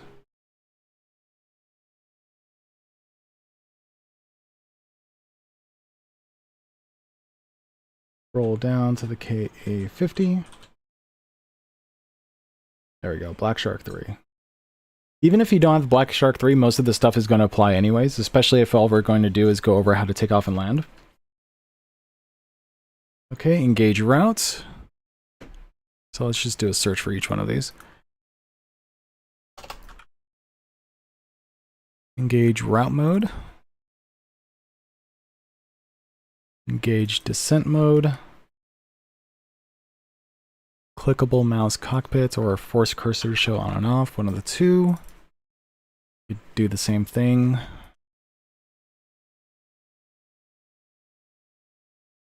Gun select.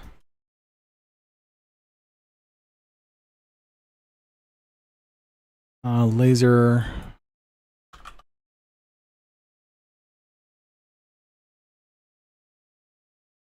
designator reset. Although I think this might be a relic of the K50 Black Shark 2. I may not need that anymore. Laser warning system reset button. Meh. That's probably not needed. Uncaged fall, I've already set. Button. Automatic turn. Yep, that's the one. That'll be forward. Airborne. Button airborne targets. Left. Helmet. On off. Right. And then ground. Moving target. Be down on the D-pad because it's on the ground, therefore it's down. Lock target is already set.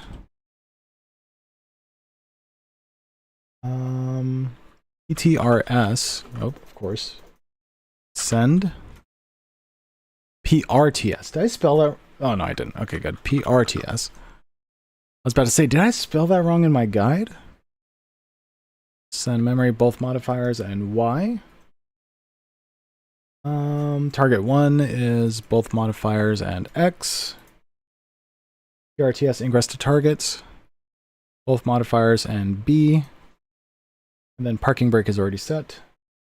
Cockpit door open and close. Both modifiers and right stick click. Landing gear.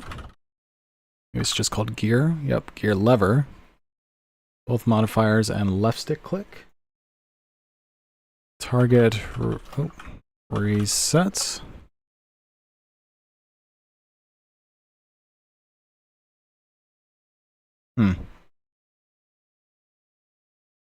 Reset current program. I think it's this. No, that doesn't make sense. Button target mode reset. I'm pretty sure it's that guy. So both modifiers and select. Okay. SPU. VoIP. I set that to D-pad up. And then the other one is D-pad down. Then throttle. We're almost done, guys. Both throttles down is left on the D-pad and both modifiers, and then throttle up is both modifiers and right on the D-pad. And I believe that is everything. So let's just double check. So we've got collective, trim, start dispensing, that's what we're missing. Dispense. Yeah, let's do that, and that's simply just X.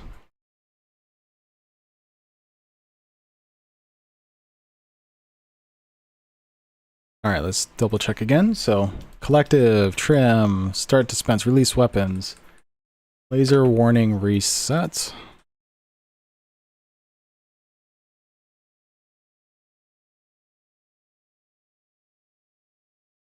Okay, laser warning reset, up, down, left, right. Okay, very good. Now right modifier. Those are all set. This does not have anything, so that's fine. That doesn't have anything, that's fine. Engage route. Okay, that's good. That's good.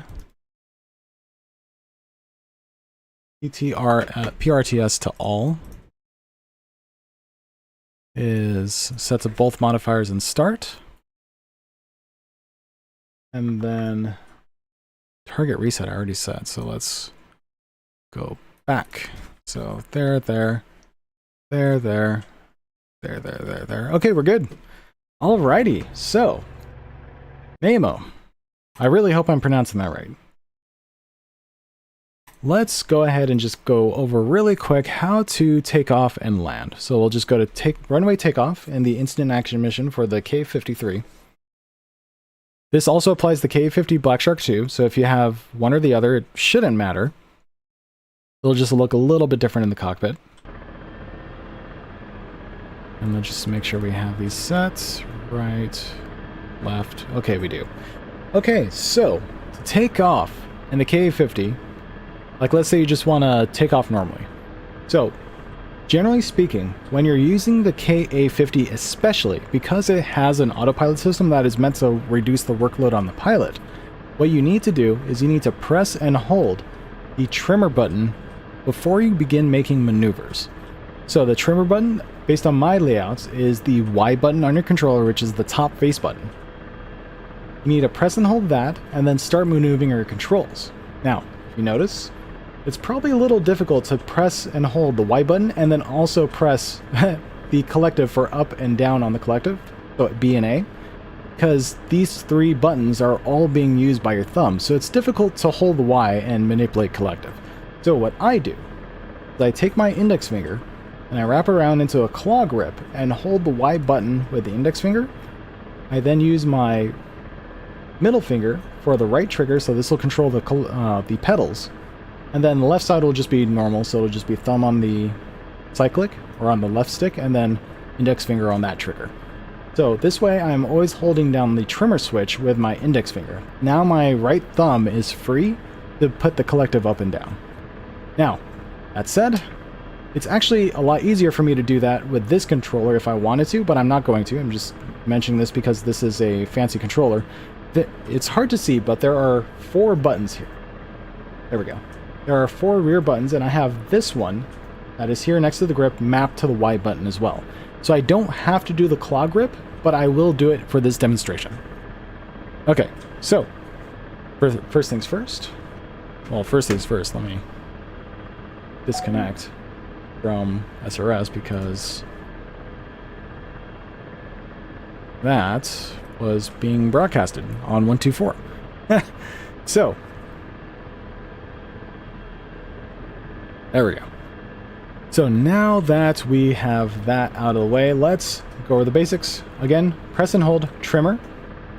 Get your thumb ready to do collective up, and then get your thumb on the left thumbstick to control the aircraft. So what we're going to do is we're going to count how many button presses it takes to press the collective up until we lift off. So we do 1, 2, 3, 4, 5, 6, 7, 8, 9, roughly 9 for me. So the nose is starting to go up, so I'm going to drop it back down. And if you notice, I didn't slide anywhere. It's because the parking brake is currently engaged. So I do recommend making sure the parking brake is engaged, and you can tell it's engaged because this lever is pulled back towards you. So if it looks like this, it is not engaged. You'll be rolling all over the place. So make sure you engage the parking brake with both modifiers and A. Okay? So now that you have that engaged, what you can do is now, like I said before, press and hold the trimmer button, which is the Y button, and then start adding collective. What do we count to? We said 8 or 9, so let's do 1, 2, 3, 4, 5, 6, 7, 8, and 9. And then, because the nose is rising up, let's push a little bit of cyclic forward to keep the nose down. Generally speaking, you'll want to have done that already. Like, you don't want it to climb that high up before you start controlling it. Like, do it right away. And now, as the now that the nose is back on the ground, let's continue to increase collective. And keep fighting the nose if it wants to come up. And then keep adding until you're airborne. And now that you're airborne, just keep fighting the nose. And keep in mind, I'm not touching the triggers at all. My fingers are completely off the triggers. And now that you're airborne, just simply let go of the trimmer. And just like that, you're floating around. The K-50 is honestly a very, very nice aircraft to fly. Like, I'm not touching the controller. I'm literally hands off. And it's doing exactly this. So that trimmer button is the key. Press and hold that before you make maneuvers. Whether it's taking off, whether it's going into flight, whether it's coming to a hover, this button needs to be pressed while you perform your maneuvers. Then once you're happy with your new position, so your new heading, what I always call your new attitude, altitude, and heading, as well as speed, then you let go of the trimmer. So let's say I want to begin normal flight, because technically I'm in like a really like drifting hover. So let's say I want to go into a forward flight. So I press and hold the trimmer, then I push the nose forward.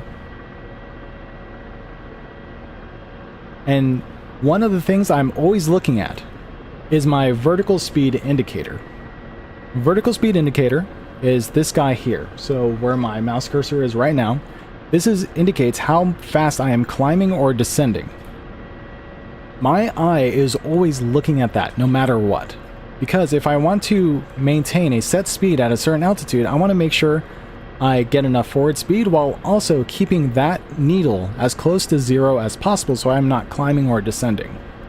So once I am happy with where I'm at, so like right now I'm still gaining speed, and remember what I said, not only do you have to maintain a certain attitude, altitude, and heading, you also want to maintain a set speed.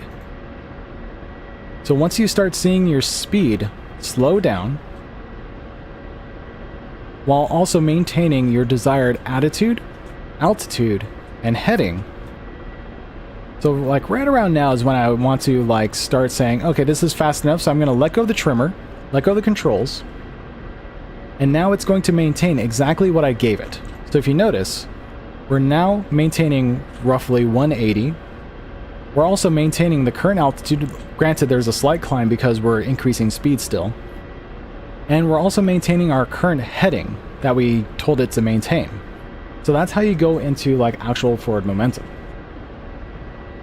Now let's say you want to land, because right now our gear is out. Ideally the gear should have come up when I took off. But let's say we want to go back. So I'm going to press and hold the trimmer. I'm going to start moving my aircraft where I want it to go. So in this case I'm now using the triggers to input some rudder. So I can turn the head of the aircraft over back to the airfield. I'm also banking to the left. I'm also keeping an eye on that vertical speed indicator. So again, this gauge down here, if you notice it's dropping, so I'm going to bring the nose up to make sure I don't lose altitude while I perform this maneuver. So I need to pitch up to maintain altitude while also coordinating my turn to the left with some rudder. And now we're back at the airfield. And now I'm going to level out and then release the trimmer once I am happy with my current attitude, altitude, heading, and speed. And just like that, we are now going back to the airfield. Now, what do you want to do when you slow down?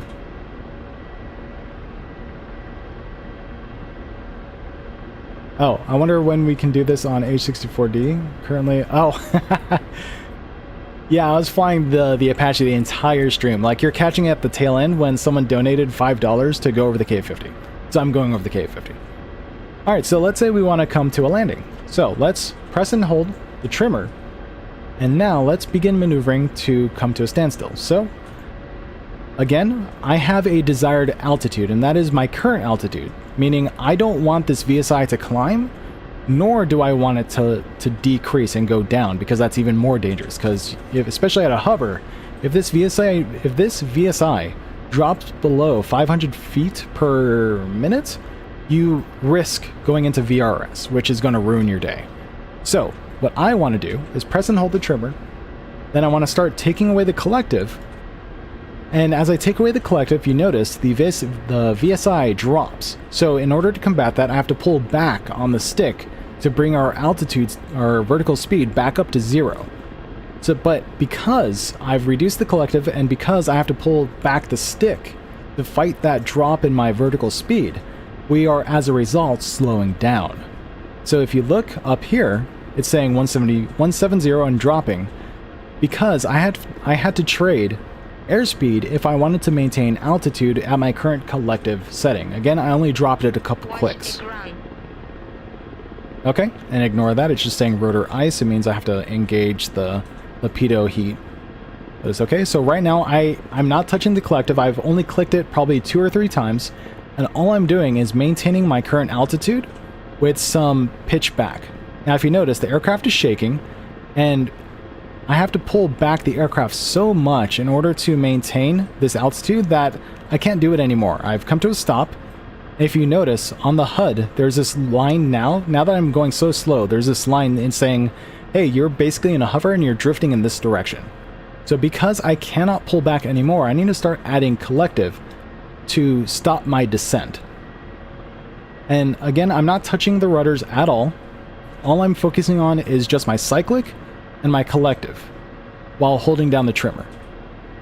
So now, let's say I am happy with my current position. I'm just going to let go of the trimmer, let go of the controls, and it's going to hold this for me. So it's going to hold this current vertical speed. It's going to hold this ever so slight drift to the left. So if I want to bring it back to a stable position, I'm going to press and hold the trimmer. I'm going to push the cyclic to the right to stop the drift to the left, so I need to put opposite cyclic, but I also need to increase the collective to put my vertical speed indicator back up to 0 so I can maintain a hover. So I'm just going to ever so slightly finesse myself into a hover. Notice the line on the HUD has basically disappeared, indicating that I'm now pretty much at a standstill. And I'm going to increase collective to bring my VSI back up to 0. Down a little bit to make sure it doesn't go past it. I'm going to correct my cyclic a little more because I'm drifting off to the left. And now that I'm happy, I'm going to let go of the trim and then engage auto hover with a right stick click. Now, oh wait, with select, right? Because right stick click is weapon release for me. So for you, it'd probably be right stick click, which honestly, I probably should leave it at that. And just like that, you're in a hover. So now how do you land? Technically, you could land just like this, provided you're not above trees. So, how do you land from this position? The easiest way to do it is, again, start with holding the trimmer button, and then change the heading you want to face.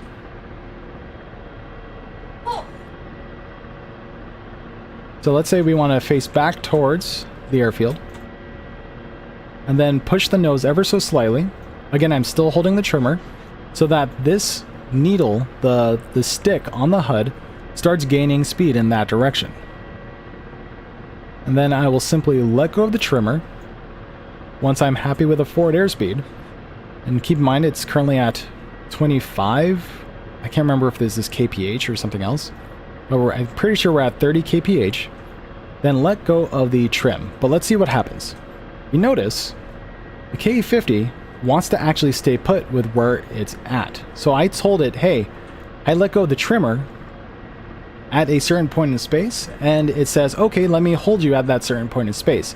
Not at the airspeed we were at, but instead where we let go of the trimmer, and that's because we're in auto hover. So we have to disengage auto hover if we want to keep maintaining a desired speed, because otherwise it's just going to hold us where we let go of the trimmer. So let's press and hold, or let's disengage auto hover. In this case, it's probably right stick click for you, but for me it's select. Auto hover is off. I'm going to press and hold trimmer, and then nose forward until I get the airspeed I want.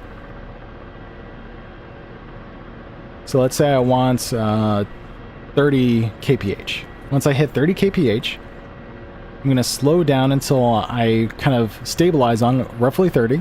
I'm going to let go of the trimmer and let go of the controls, and it's just going to maintain that for me since I'm no longer in an auto hover. So that is the power of the KA-50. It continues to give you what you give it, as long as you understand how to tell it what to do. So as long as you understand how to tell it what to do, it will basically fly for you. It is a fantastic aircraft for the lazy people. It is great. So now let's go ahead and land this thing. So just like before, let's come to a hover. Again, simply press and hold trimmer. Pull back the cyclic until your speed comes down to 0. Keep an eye on your VSI, make sure you're not descending because you want to maintain a hover. All we're doing is pulling back on the cyclic so that that stick gets as close to the center of the HUD as possible. Shrinking it down as much as we can and also doing the correct maneuver. So notice it's starting to go backwards. Let me zoom in on it. Notice how the stick is going backwards from the center of the HUD. And now it's nothing, so let's go to the trimmer and let's engage auto hover. Hey, what's up, VZ? How's it going? Now that we've engaged auto hover, it is now hovering for us, and all we need to do is start descending. So let's make sure we're actually over a place where we can land. Yes, we are. Ideally, you would have mapped your landing zone out yourself, so you wouldn't normally start landing from this high up. Usually you would fly directly over where you're going to land and then just drop a couple feet and land. But this is just for demonstration purposes. So now that you're over your desired landing spot in an auto hover, all you have to do is turn off altitude hold and then keep an eye on your VSI. I'm not even going to look at the HUD anymore. All I'm going to do is start pressing the A button. You could, in theory, press and hold the trimmer, but I found that this isn't really necessary anymore since you've turned off altitude hold. The autopilot is no longer controlling your altitude, which means you don't have to press and hold the trimmer button anymore in order to tell the helicopter what you want. You can just directly press collective down. And just like that, we're descending. Slowly, albeit, but we are descending. So we're going to hit that a couple more times. 2 more times. We are now dropping at about 100 feet per minute. Let's drop it a little more. We're now at 200 feet per minute. That is the radar altimeter letting you know you've dropped below your carrot that you've set. So we've dropped below 110 feet so far. And we're just going to let it fall. So we're dropping at 200 feet per minute. And we'll just let it do its thing. I'm totally hands off. There's nothing I am doing at this point. It's literally the helicopter maintaining an auto hover while I've disabled altitude hold because I have direct control over it now. And all we're doing is waiting till it lands. Then once it lands, we're going to press and hold the collective to stay put. So the moment we feel a bump, it's warning us that we're coming down to a collision with the ground, and bump, collective down, press and hold A, and just like that, we're down. Easy peasy. Lemon squeezy. And that is how you land. Now, granted, there are many ways to land. There are many ways to take off. This is just an example of how to do it. So, take that knowledge, what you will, expand on it, practice, get used to it, try other ways to land. But that is just an idea of how to do it for you. So, VZ, how come you choose controller over joystick? So I choose controller over joystick because it is very easy to just pick up and play DCS with the controller. I've gotten enough practice into the point where I am about as competent as I am on a controller as I would be on a HOTAS. Because I have a full HOTAS setup. I've got a flight stick, a throttle, collective, button box, rudder pedals. I have VR, eye tracking, you name it. I've got it. Or at least I've had it at some point. But despite all that, I can do everything that all those devices can do, but packaged into this little itty bitty controller.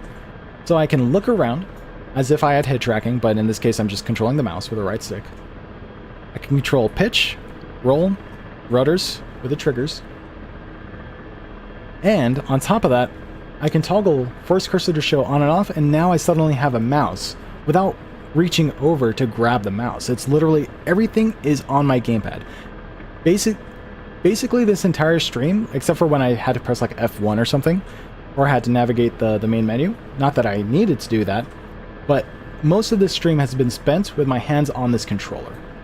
And that is where the magic is for my setups, is I don't have to let go of this controller in order to do anything. I can press and hold an additional modifier that I've set up, and right stick click, and just like that, I've paused the game and I could go to the main menu. So granted, that's only possible because I have the extra button. If you have a 360 controller, you wouldn't be able to do that, but still, the convenience factor of having this controller do everything, as long as you get good with it, just unlocks a world of DCS that is just so casual to play, which is so weird to say. So yeah, there you go. So Nemo, I don't know if you're still in the stream, but I hope that helped.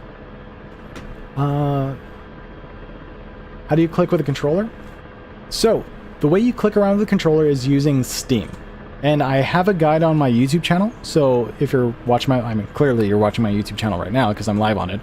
So you go to my channel, and you look for a tutorial called something like how to unlock your gamepad's true potential, or something along those lines. It'll have the Steam logo in the thumbnail.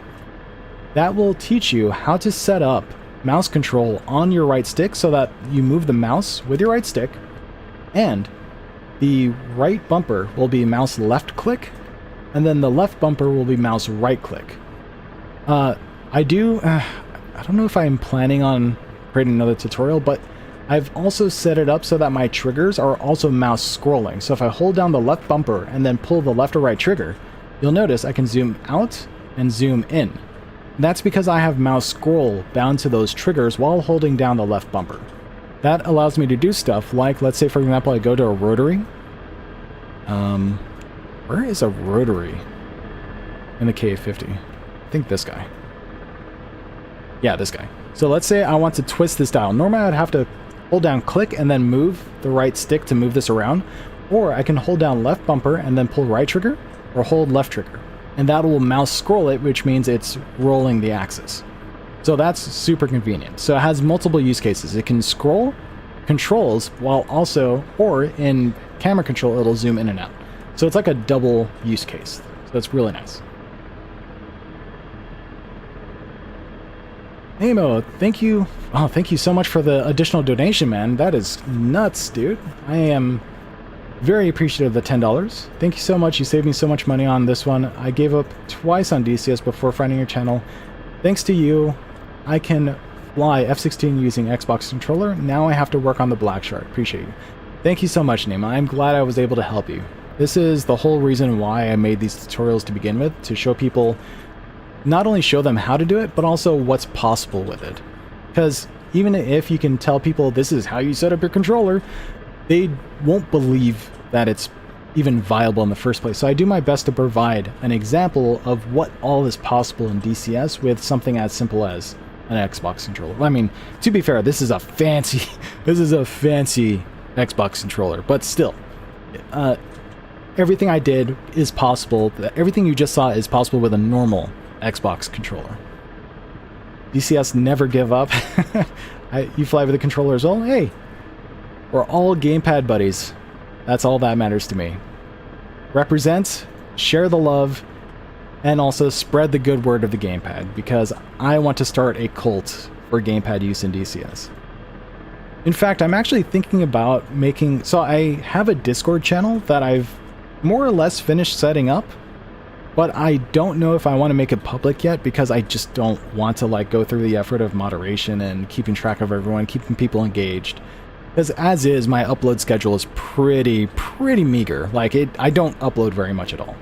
And this stream is like my first stream in like over a week or something. So that's why I'm still debating on making the Discord channel public, but if I do, it'll be for the Gamepad users like all of us.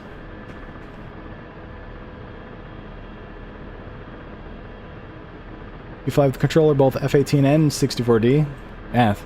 64D is an absolute joy to fly as long as you put in the practice to learn how to pilot it successfully. If I don't have DCS installed from Steam, yeah, it works. It will work for both Steam Edition and Standalone Edition. The only difference is you'll have to add your standalone installation as a non-Steam game, which is possible to do through a little like plus icon on Steam. My video goes over it. It goes over how to do it through Steam Edition as well as standalone. So just watch the video, you'll be all set. Oh yeah, they love to join the Discord. Okay, I'll keep that in mind, man. I will add that to the fuel for whether or not I decide to finally make it public. Not gonna lie, Gamepad is way more easy. Yeah, I agree. Not a lot of people understand just how easy it is to play in DCS with a Gamepad. They just see it and assume, no, there's no way. So they just don't give it a shot. But little do they know, this thing is actually pretty freaking viable for DCS. It's nuts. Especially if you already have head tracking, then you can just look around and not have to worry about the right stick controlling the mouse if you don't want to.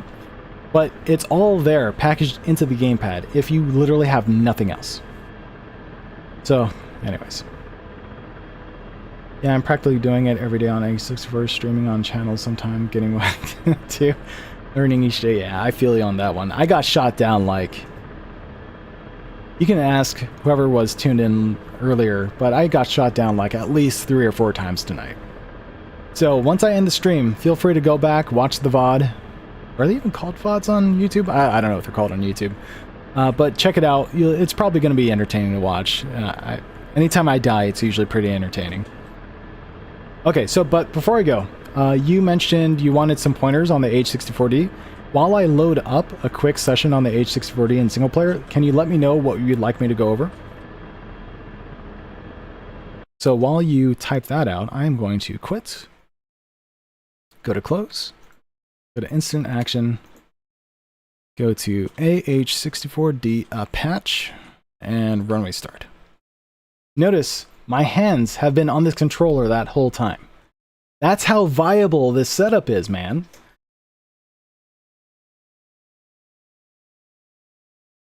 Do you play on Gray Flag? I have a couple times so far, so I get the idea of like the different lattices, so Alpha, Bravo, Charlie, Delta. I get the idea of how it works. I just need to play on it more often. Welcome to Kutaisi Air Base. Oh, let's there we go. We fast forwarded through that. That was one reason to reach for the keyboards, because there should be no reason for me to have to bind time accelerate and time decelerate on my controller. I will admit I have not bound those, and I did reach for the for the keyboard for that. But yeah, I have flown Gray Flag. In fact, my last stream session was on Gray Flag and the Apache. So if you want to check out that VOD, you can see how I did on Gray Flag as well. Go over finding target quickly with the FLIR. I've never tried flying it, I tried spinning my... Gotcha. No, it is a fantastic server. They did a lot of great work.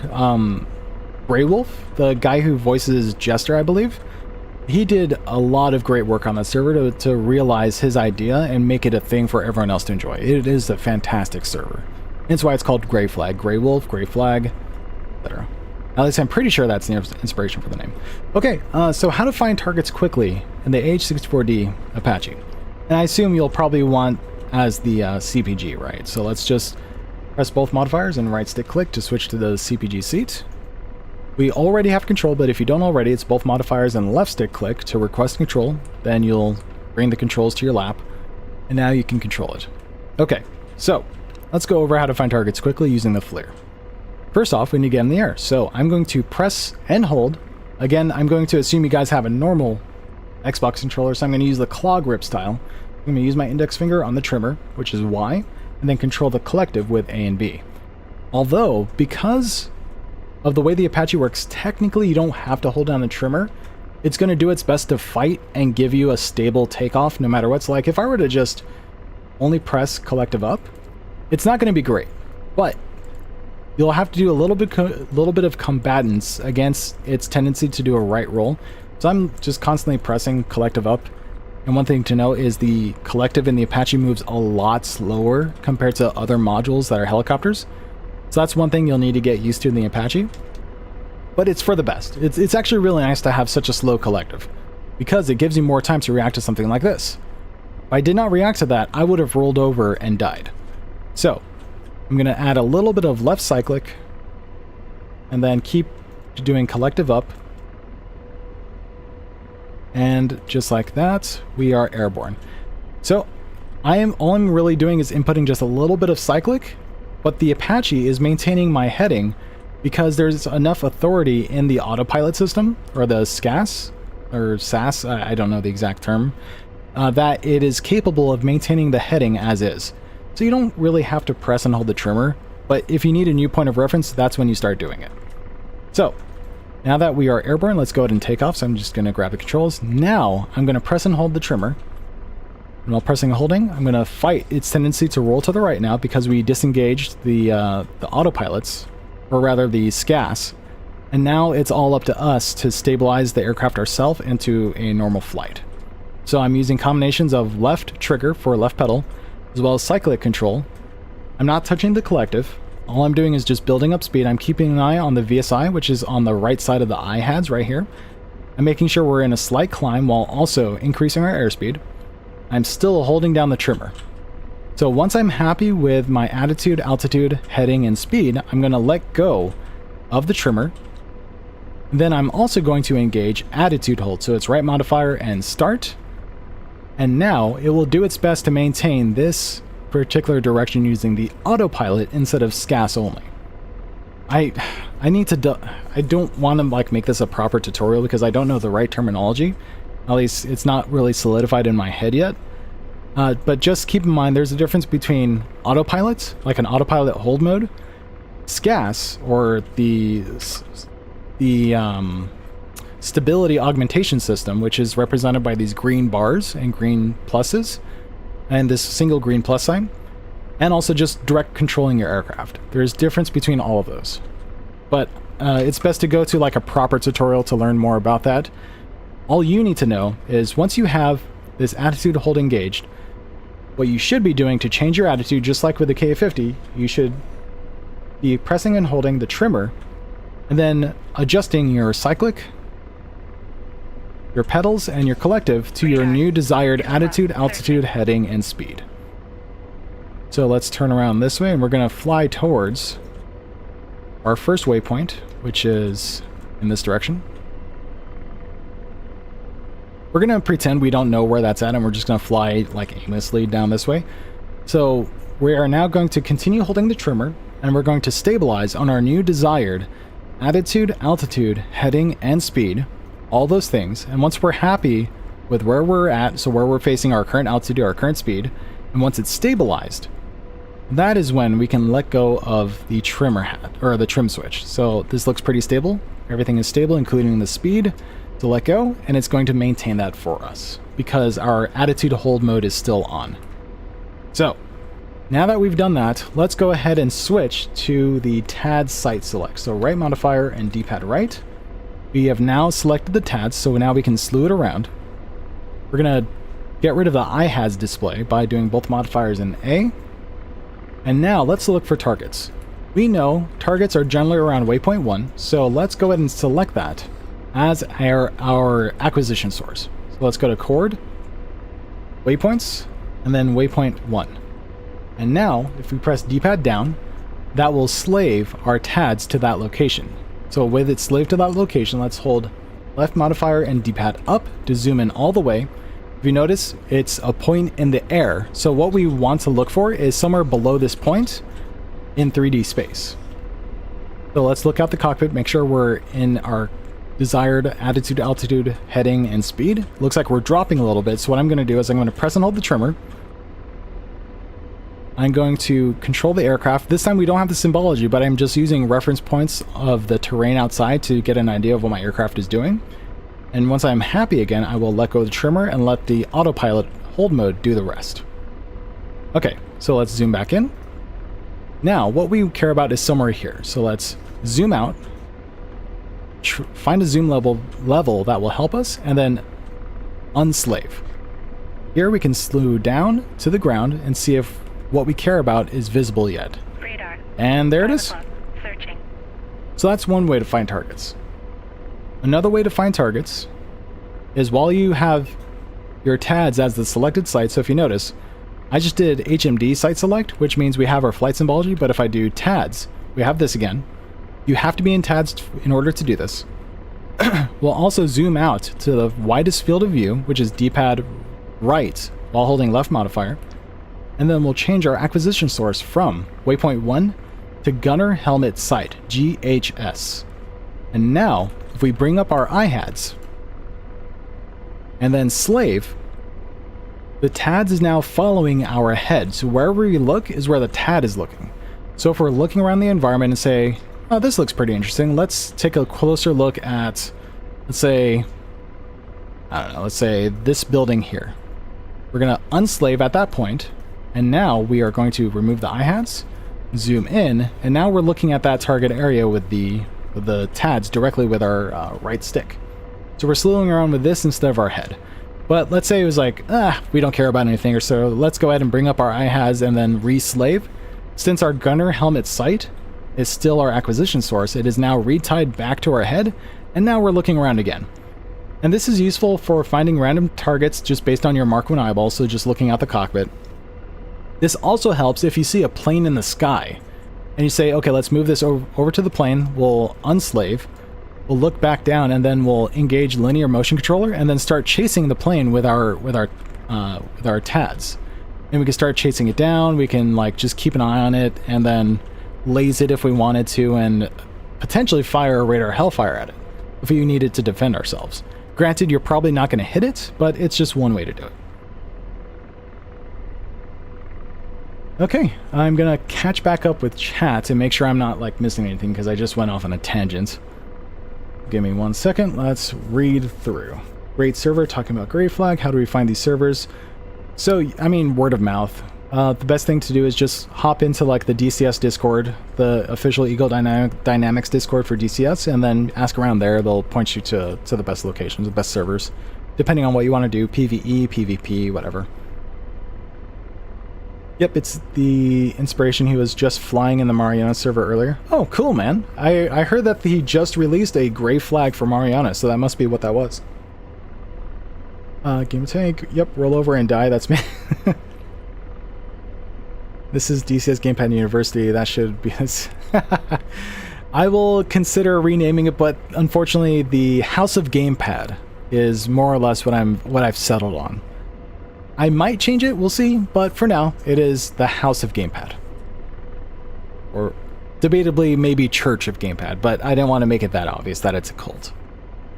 Need these controls, PDF or image, so we can set up. Oh yeah, so let me just bring that up really quick. I'll try to display it on the stream just for reference. But first, I think I need to save it because I don't think I have it locally. F-15 AH-64D TDAC, but not full control. So yeah, let me save that. And it's going to be the CPG, I'm guessing. So let's save image as pictures, gamepad layouts, AH-64D CPG. There we go. Now let's try to add it to the stream. Pictures, gamepad, CPG. There we go. So there is the layout. So this is the CPG layout. This is if you want to only fly from the front seat, so it has controls for controlling the aircraft as well as slewing the TADs, firing missiles, whatever. You can literally do everything in the AH-64D from the front seat using this layout with a gamepad. So that is how you are going to be able to do everything from the front seat despite only having an Xbox controller. That is with that layout as well as my Steam tutorial for setting up mouse control on the right stick. We're just gonna establish an orbit using the autopilot. In fact, so there's that. Take your screenshot because it's about to go away. I'll give you 10 seconds. 10, 9, 8, 7, 6, 5, 4, 3, 2, and 1, and it's going away. I hope you got it. And there you go. So was there anything else you guys wanted me to go over before I sign off for the night? This turned into a very much like ad hoc tutorial for you guys. Hopefully it's giving you some ideas on how to fly in DCS. Because the way I've always assumed people would use my layouts is they would set up controls for the different aircraft they want to fly. And then after that, once they've seen that they can do everything they need to on the controller, then they could just look up literally every other tutorial ever created for DCS, and it would all apply. Because all you have to say, all the tutorial has to say is press trimmer switch. That doesn't mean like press up on a trim hat or anything like that. They said press trimmer, and for you, it is the Y button. So it should all just work out. Launch Discord. I will, like I said, I will continue to debate on it. For me, it's just the act of like, I don't want to have to manage a whole group just to keep everyone entertained and occupied and whatever, because knowing me, I'll get obsessed with it, and then I'll end up doing like a weekly thing, like a weekly get-together. Let's fly a mission together, let's go raid a server or something. I mean, as cool as that sounds, actually, it's a lot of work. It's a lot of time commitment, and I just don't have that much time anymore. And my fiance just said nope. So that is the ultimate veto. I will still debate on it. Maybe I won't hold like weekly missions or anything, but at least we can get together and chat over the Discord or something. So we'll see. Maybe I don't have to be that involved. Yes, I do have a website with all those layouts linked. It is, I call it my go-to like Imager album layout, so let me just send it to you guys. It'll be in the chat now. There you go. So just click that link. It'll take you to all my layouts, as well as a description that contains links to all my tutorial videos that are relevant to setting up gamepads. So everything should be there on that Imager post. Imgur post, however you pronounce it.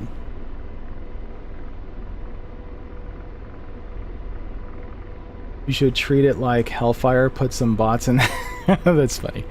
That's actually a pretty good analogy. Just set up a bunch of bots. If anyone says a bad word, then they just automatically get banned. You know, basically what they do on Eagle Dynamics, right? I'll definitely relieve the stress of it, of having to manage it. But yeah, so click that link. Also, if you don't like Imager, because I know there's some issues with using the search function on it, sometimes it doesn't show all the images, which means the search function doesn't always work. So if you find that's too difficult, I have an alternate webpage that you can use to find all the layouts, and that is the official Eagle Dynamics forums, specifically this link. So that is a forum post on the official DCS forums where I've also uploaded all these layouts. So everything on that forum post is exactly like it is in the Imager post. It's just mirrored. So one is just the official DCS forums, the other one is just a general Imager album that I like to keep track of, and it's easier for me to manage, but it's not necessarily great for everyone.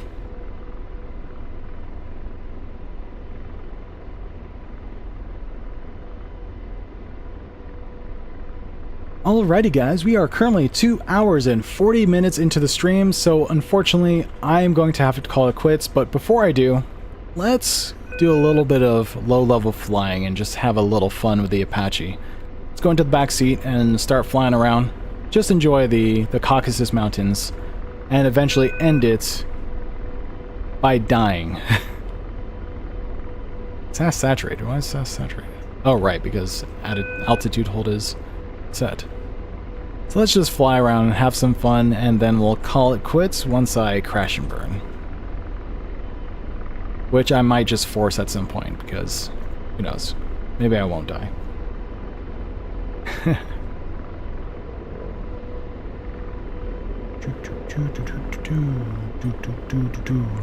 Oh, there's actually another thing I always wanted to discuss really quick. Maybe it'll help you guys out. So, I know a lot of people, what they like to do in an Apache is come to a very quick stop, but unfortunately, because of the way the collective works, it moves very slowly. So if I just press and hold the collective up button, that's as fast as it moves. That was me holding down the button. And of course, pressing collective down is also just as slow.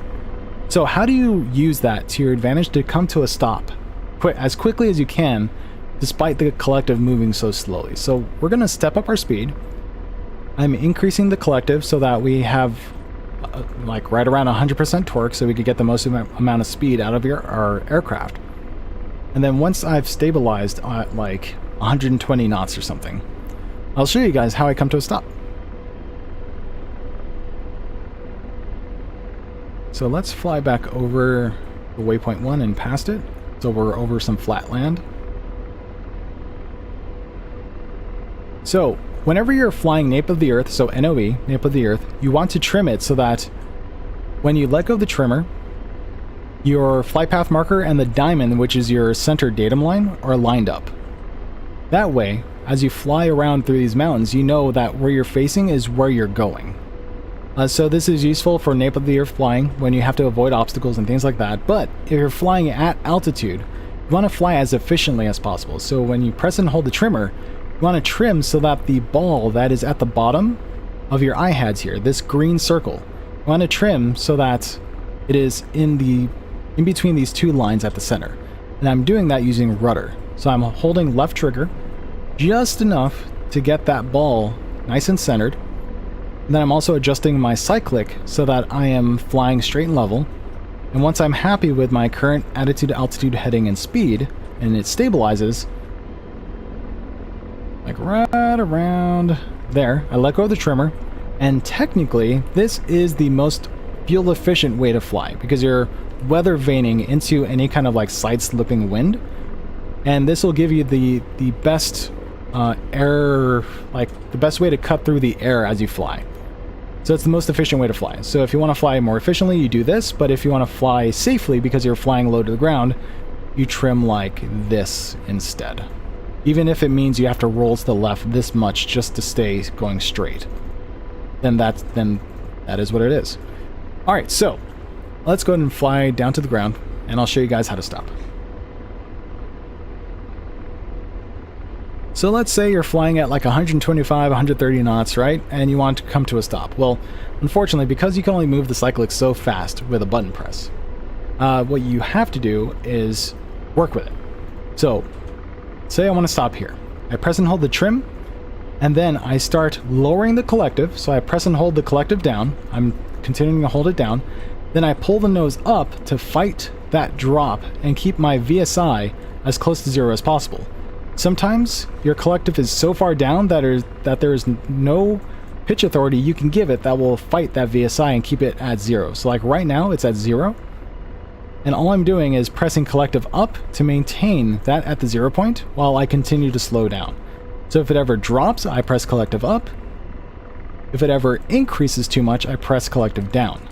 And of course you want to adjust your cyclic and pedals to maintain your desired attitude and heading, while you also control your VSI. And eventually, you'll come to a stop. And just like with the K-50, there's a little stick to tell you what direction you're floating off away at. You want to move that to the center of the IHADS. Keep your VSI nice and centered. Your acceleration cue, which is that stick with a circle at the end, centered on the cross. And just like that, if you let go of the trimmer, you will now be in the right parameters for a hover. So if you let go of the trimmer and the gauge attitude hold, you will now be able to enjoy a nice hover. And in fact, let's also engage altitude hold at the same time. Just like that, hands off. Easy peasy. Granted, I probably just made that look a lot easier than it really is, because there's a lot of fine control you have to make to adjust your torque, anti-torque pedals, because as you increase your collective to slow down and come to a hover, that means you need more left pedal. There's a lot of coordination going on there. But with enough practice, you'll be able to do it that quickly.